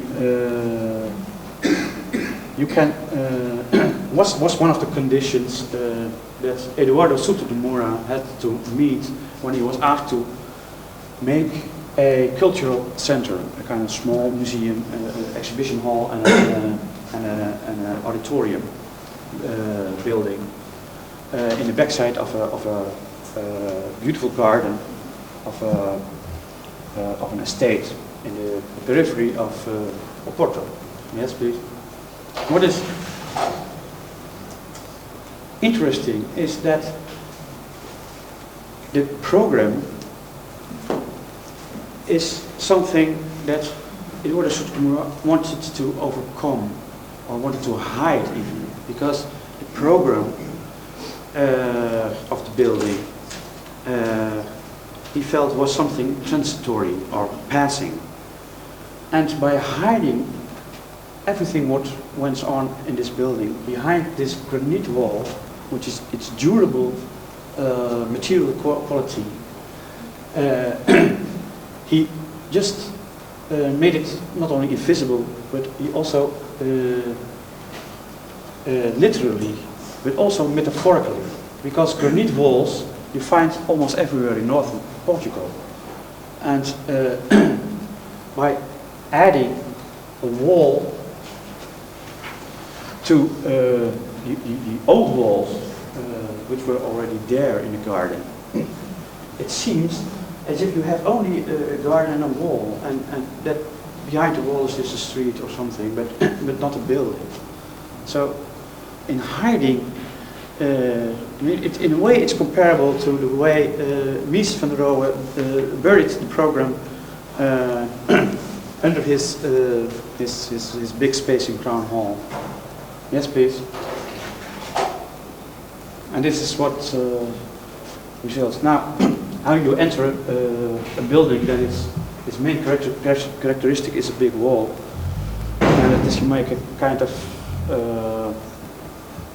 you replace the wall, you make a kind of shift in it and situate the door into this slot which results. And by making it of mirror glass, this quality of this wall, this timeless and durable quality, reflects into itself, and the mirror is another device of making the building as an answer to a program invisible. Yes, please. You see this division of what is happening where the building was, what the building was for intended. This is the side wall of the auditorium, and the brick one behind the granite wall.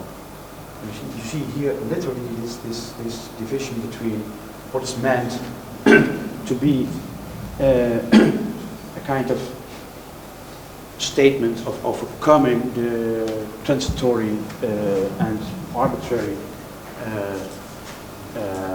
content of the programmatically desired functions behind.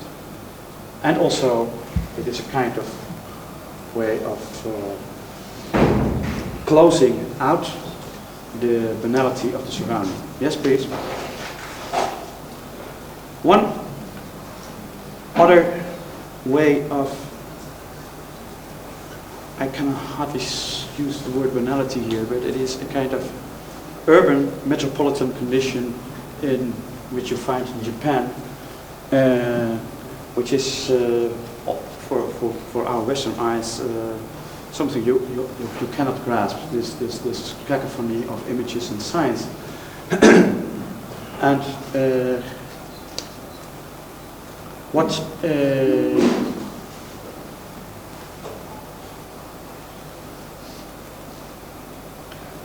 is here at stake is that there are places in the world where the metropolitan conditions have a kind of intensity that you cannot compare with any other place in the world, and that the architectural reactions to that are the more extreme, and I think therefore the more interesting for us. And therefore I include one Japanese building, the Casino House of Alto, Tadal Ando. Yes, please. Because this very intensified life in the metropolis is answered by a kind of complete Spartan intensification of a kind of basic experiences, like the changing of the weather and the falling of the rain and the changing of the light. And what is interesting is that it can also only do so when you have always a kind of empty part between well, the actual functional spaces of the living spaces. And in most houses, Tadal Ando has this kind of separation of two elements, and which surrounds the central atrium space, or a kind of variation of an atrium space, in which the walls become a kind of screen on which, well, the only thing you can experience of nature in the middle of a metropolis, and that is the weather and the sky, is projected. So the architecture becomes a kind of project screen of a kind of natural conditions that you seem to ignore or not to perceive anymore in these conditions. Yes, please. The Cocina house itself is not very fair because it's not in the middle of a metropolis, but it is in a park-like surrounding, in the surrounding of Kobe. But I mean, the attention of this introverted house is the same as the houses which are in the middle of the city. And what is interesting for me is that in this architecture and by this way of handling of the light,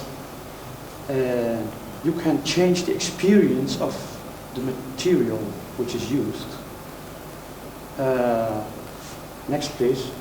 I mean, I have experienced here that concrete can become have a kind of visual quality which is almost like silk. I've made this photograph in which you see the concrete is so polished that it is used as a mirror, and I think that is a quality that some Japanese architects have also with steel. I mean, Itsuko Hasegawa makes steel like a kind of fabrics in which the material becomes soft. And well, these are kind of experiences which can only be made in this kind of very minimalistic spatial experience, minimalistic architectural environments. Yes, please. Which, well, this kind of delicate detailing,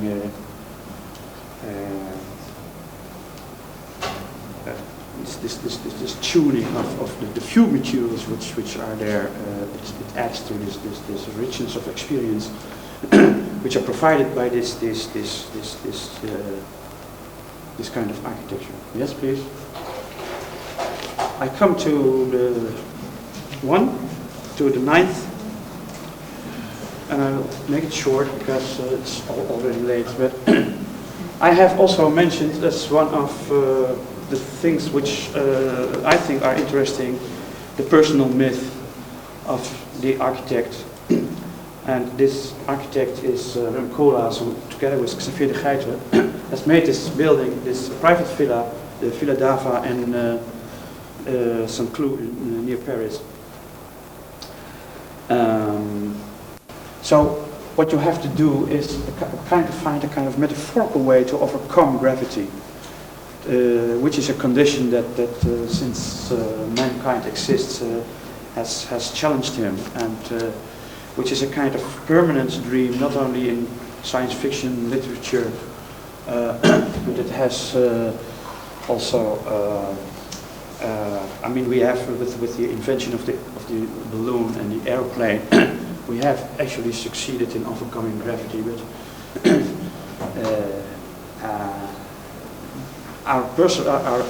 the dreams about being weightless. I mean, that is a subject where psychoanalysis can comment on very lengthy. And there is a story about the man in space, the first American who did this spacewalk outside the space capsule, who had to be ordered to come inside 3 times because he wanted to, because that was the first moment that man was really in kind of endless space. It's a kind of black Malevich space, where he was really freed of the effort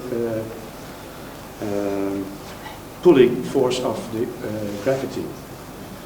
I think it's very interesting that it points to the Eiffel Tower. Gustav Eiffel was also trying to solve the problem to make an airplane, and he only succeeded in building a tower and lifting himself in the air from about 300 meters in the most lightweight tower that was ever built. Yes. But the problem to find a kind of architectural metaphorical way to overcome gravity, to have Koolhaas has used some instruments. And one is a very challenging cantilever and asymmetry above a glass wall, which is a kind of doubling of the denial of the weight. And the other side, the room of the daughter is, he has made this kind of oblique, this devoiding of the classical post and beam rectangular perpendicular trabeation by tilting and having those columns tilted and having paradoxically relativized their meaning by multiplying them to more columns than were actually needed to have the building stand up. Yes, please. I think this was the last. Yes, you can do you also the next one. Yes.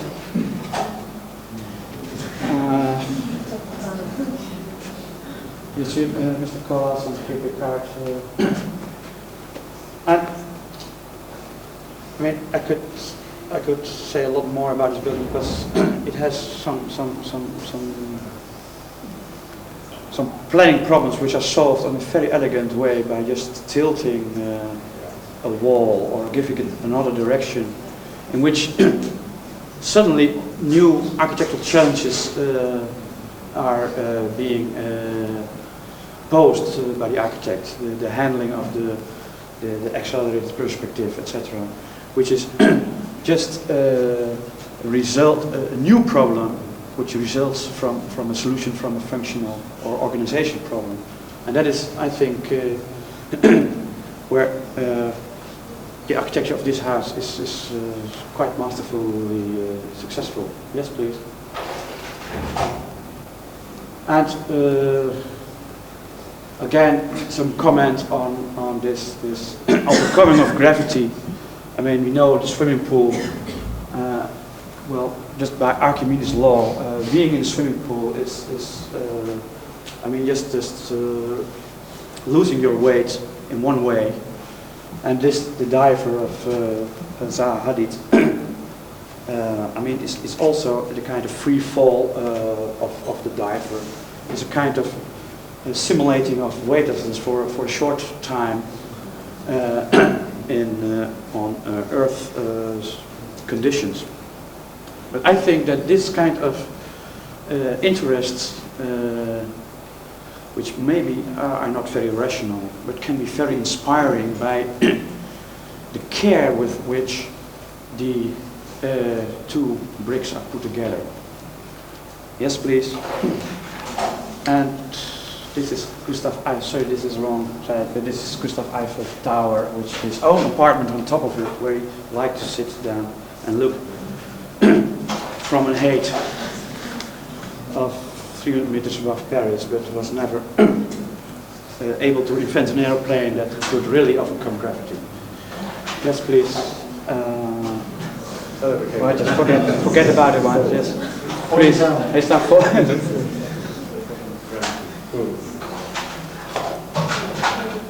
Okay. There's a wax image still inside of Eiffel, together with Alfred Edison, who came to offer him a gramophone machine. Yes, please. The ramp. And the glass building, which was a problem because of the privacy of the neighborhood, and there were lots of lawsuits about the guaranteeing of the privacy and of I mean, a glass house is not just a glass house. You can have so many varieties of transparency and of the dialectics between transparency and reflection, and the protection of movable metal screens and bamboo screens adds again to the changeability of this glass wall, which was explicitly intended by the client. Yes, please. And of course the opening up of the wall, which is a kind of trick which is, since Rietveld or maybe somewhere here, still something which is a denial of the classical expression of the corner as a support, which is again functional in this interest of the denial of gravity. Yes, please. The next one, and this, well, again, it's the principle of the Bekleidung, the banality of this material, and this material, which covered this box, which is intended for the daughter of the family, and which, I mean, you can turn this whole thing open with the complete section of the construction visible as a door, which is, to my mind, a kind of interesting comment on das Prinzip der Bekleidung, what I was already mentioning in the first building of Caesar. Yes, please. I come to my last example, and that is the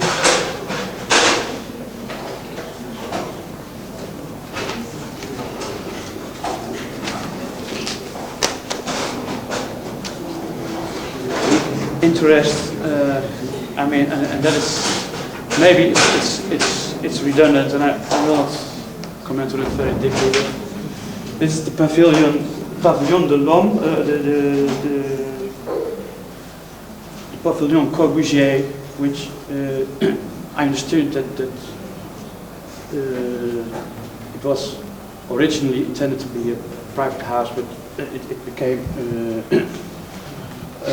in the very early stages of the negotiation between Heidi Weber and Corbusier, an exhibition space which is devoted to the life and work of Corbusier now, and which is in the Zurich park surrounding. But I will show it only to repeat once again what I tried to point out about the center of architecture and its and the thing which happened outside architecture, and that I think it's important to to look what's happening outside architecture, but subsequently immediately pull what you have observed to the very center of the métier. And I think that Corbusier was one of the architects who really made not only a language in which you could discuss the plan, the tracé régulateur, the facade, but also things for which architects and architectural critics hardly have been able to develop a language for, and that is what almost every architect is interested in. Sensually, I mean, proportions, light, the sculptural qualities of architecture or the abstract qualities. These things, I mean, you hardly reach very interesting comments on color in architectural criticism or architectural theory. And many architects don't have a vocabulary which is rich enough to discuss this. I mean, painters have it. They have a whole scala of words to distinguish different kind of color tones. But in architecture discourse it doesn't exist. Corbusier had a theory of color. Corbusier had a theory of proportion. Now, I don't want to defend that these theories were valid or I mean, they were very directed to his humanistic point of view, and it is not this humanism that I want to stress, but it is the métier that he took serious on every aspect of it, which I want to stress, which I think you have to enter always, also after the most adventurous detours through your personal mythology or through the paper architecture or to the investigation of architectural history. I thank you very much.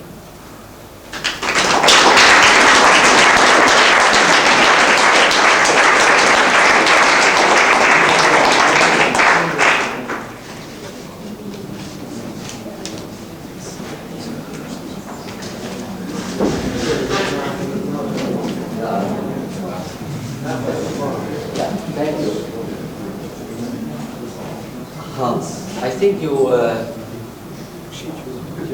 proposed many rather perhaps sometimes disturbing problems, and I have now the problem of time. There are two things. There is the problem of time, and there is the thing that we intended to discuss the evening lectures in the day after. But so I think my proposition is that perhaps we, because there are people not coming tomorrow, that we not argue too much on the, let's say, on the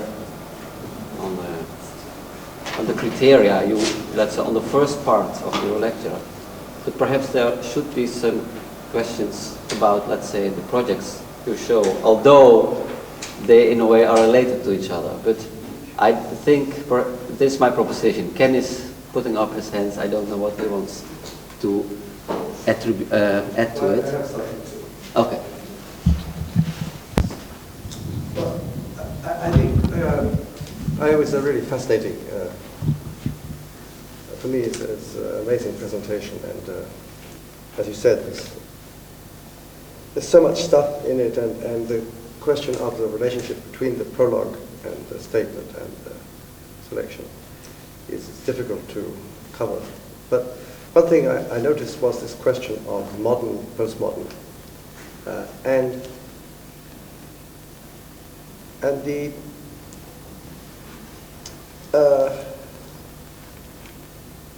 remark that Georges de Combres made earlier about Gadamer and this question of newness. You also talked about the Duarte house and this question of the girlfriend who's now become married and has a big child and so on. This question of newness and the question that, because I know also there is in Gadamer this business about tradition and innovation. It's sort of, at least as I see it, this question of this tension between tradition and innovation. And one of the one of the dilemmas in some way is this question of the problem of the new, because the strange phenomena that in some sense the new is no longer new. I mean, I think that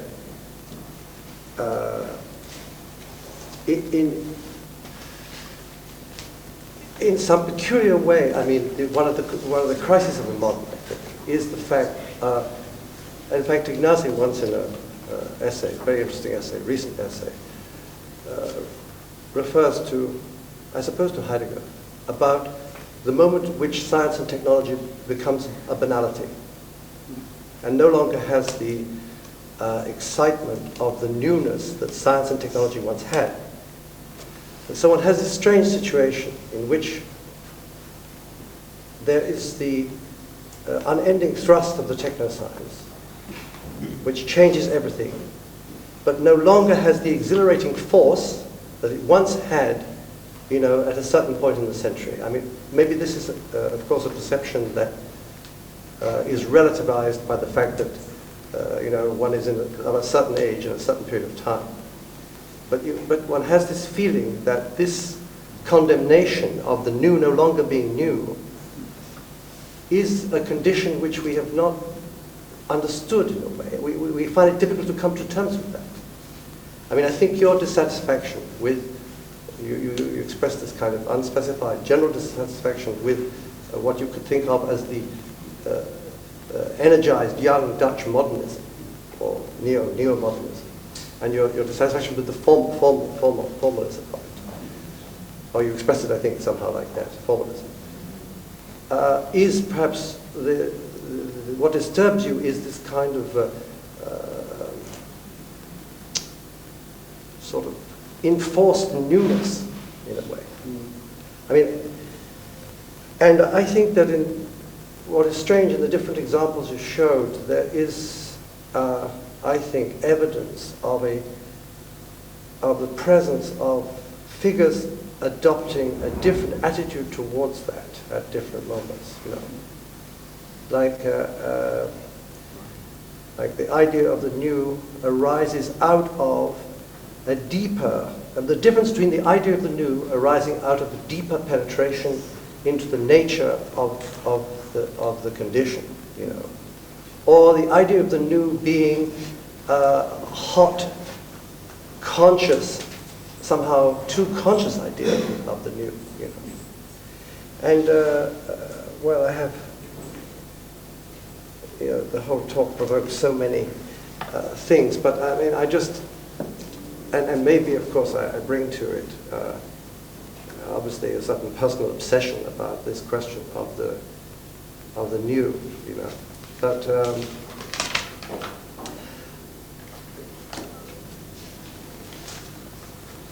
I think that it raises the question of like, for instance, specificity and critique.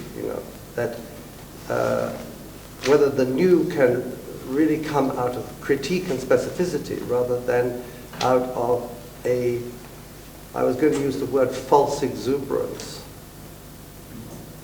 I think that this, because in some ways, although the world is eternally young, that hot blood rises with each generation, etc., etc. Nevertheless, the historical condition into which the generation is thrown is not always the same.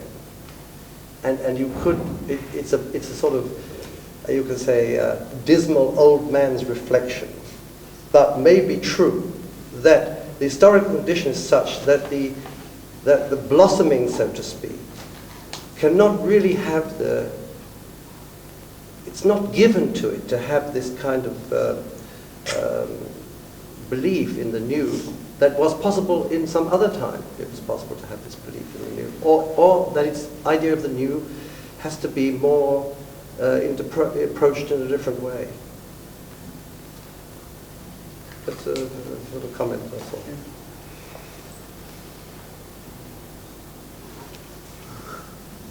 Vis-a-vis modern, postmodern.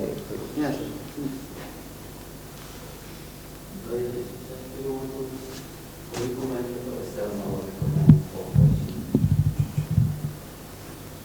Yes, sorry, you have to do like. I'm very curious, though it's against maybe the rules of the game. I'm still very curious about all the projects you really wanted to bring and didn't bring. But a very interesting thing that I was seeing, and that's maybe a little bit back to the question of renewing or what's going now, what's post and what's dead. The general impression is that what is modern and is very going out, exploding. And actually, I was quite fascinating at the end to try to summarize to myself and to find that all the buildings you chose were sort of, my house is my castle. Very, very closed. Even the Les Halles is something that falls down. Even Mise that is totally transparent is something that buries in. Sisa is the total close. Even Tokyo, which is the city that I sort of from the first two slides, I thought, oh, that's, now you're trying to show us how the city is influencing the buildings, and then you chose a building actually that closed himself from the city. So I don't know if it was intended, though, because you didn't mention it so strongly as I actually found it leading through all the projects you found. Even the community, the neighborhood, is a closed community. I find it, for me it was quite fascinating to suddenly see such a strong lead. Even the Lille project, it's also a huge scale. The project of Oma that you didn't show from Lille is also a huge scale of claustrophobic, enormous project. Yes. Yeah. If you can. Well, in some way, to start with your last comment, the fact that the buildings I have shown, in most cases, are closed. Doesn't mean that they're claustrophobic. I started with the Duarte house, which just trying to explain that. But on this question of the house as a type, that I included some images of. I wanted to put a question this afternoon to Ken why he didn't choose a private house. And I think that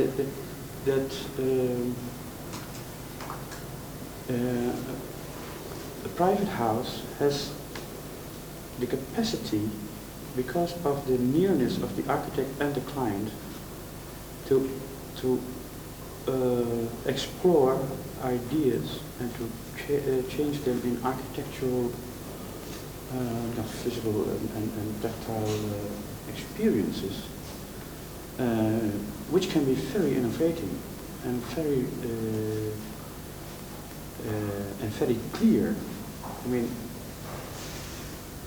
it's I think after the drawing and the paper architecture discussion we had, the private house can be a very clear way of articulating an architectural problem, an architectural obsession in real building. And I would like to come to the question you put then earlier, your interest in what I wanted to show. I wanted to show already a private house of Rudolf Schindler, his own house, together with Clyde Chase, the contractor, which is to me interesting because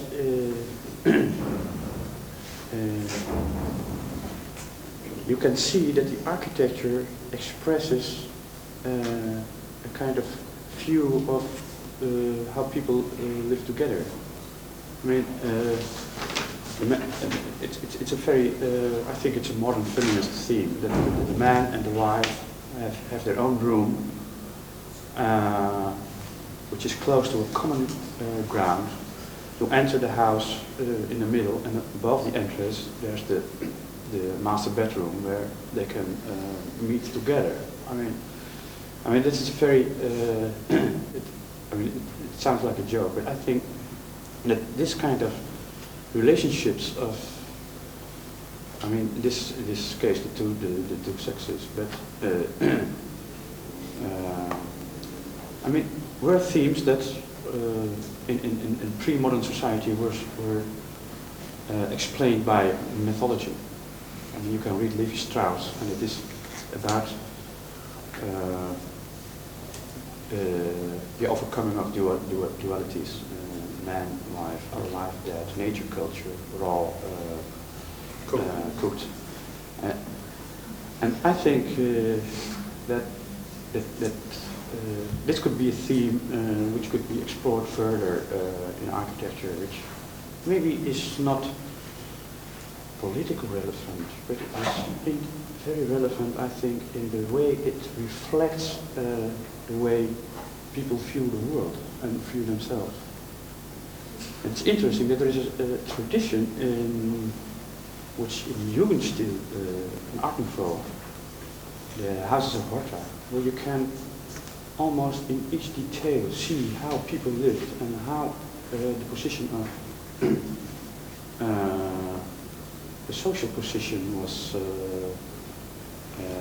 exemplified in architecture, in the most stupid but also the most impressive details. And that's a kind of tradition which was neglected by the modern movement. And it was picked up again in the case study house program in Los Angeles, which had this exhibition a few years ago in Los Angeles. Which I wrote a lengthy review of the book because I was interested in that kind of the place of the private dwelling within the stream of the architecture of modernism, which was, I mean, all the famous of all, most of the famous private houses of the so-called masters, Corbusier, were intended as an apartment to be repeated, to be grouped together. But the private bourgeois house, which is a very common phenomenon in the United States, which not together with the tradition of modernity, that was, I think, it's a very fascinating thing. But I don't know if I answered all your questions. This introverted, that's indeed it's true. And maybe that's also right. But I think the isolation of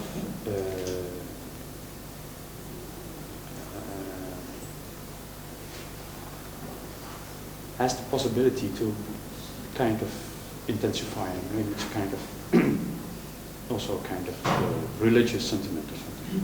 I mean, I think this becomes very private, but I think also universal, because I'm not religious, but I think that there is a kind of longing for sublimation or something, which, and I think that architecture can be very supply this kind of desire. This has to do with the theme desires and anxiety and mythology. Okay. So far. Is this an answer to your observation? Yeah, if I can make a very small remark about the religious point you said now. It's very interesting, maybe, a thing that in Hebrew, it's a language I know, a place that you talk about, we're trying to create, and in all this place is very sort of private, strongly private place. The word "the place" is also a word for God. This is maybe sort of connection. I propose that this is a beautiful end, I think, in a way. I think it's important that that people coming back tomorrow morning collect the paper with the, let's say, with the statement of Hans, which is available there. And I think the main issue perhaps should be how, let's say, the projects in a way relate to, let's say, the first story of the first part of your lecture, because I think this is a rather complex thing to discuss together tomorrow. So take your page with you and be here tomorrow at 10 o'clock, please. Thank you very much.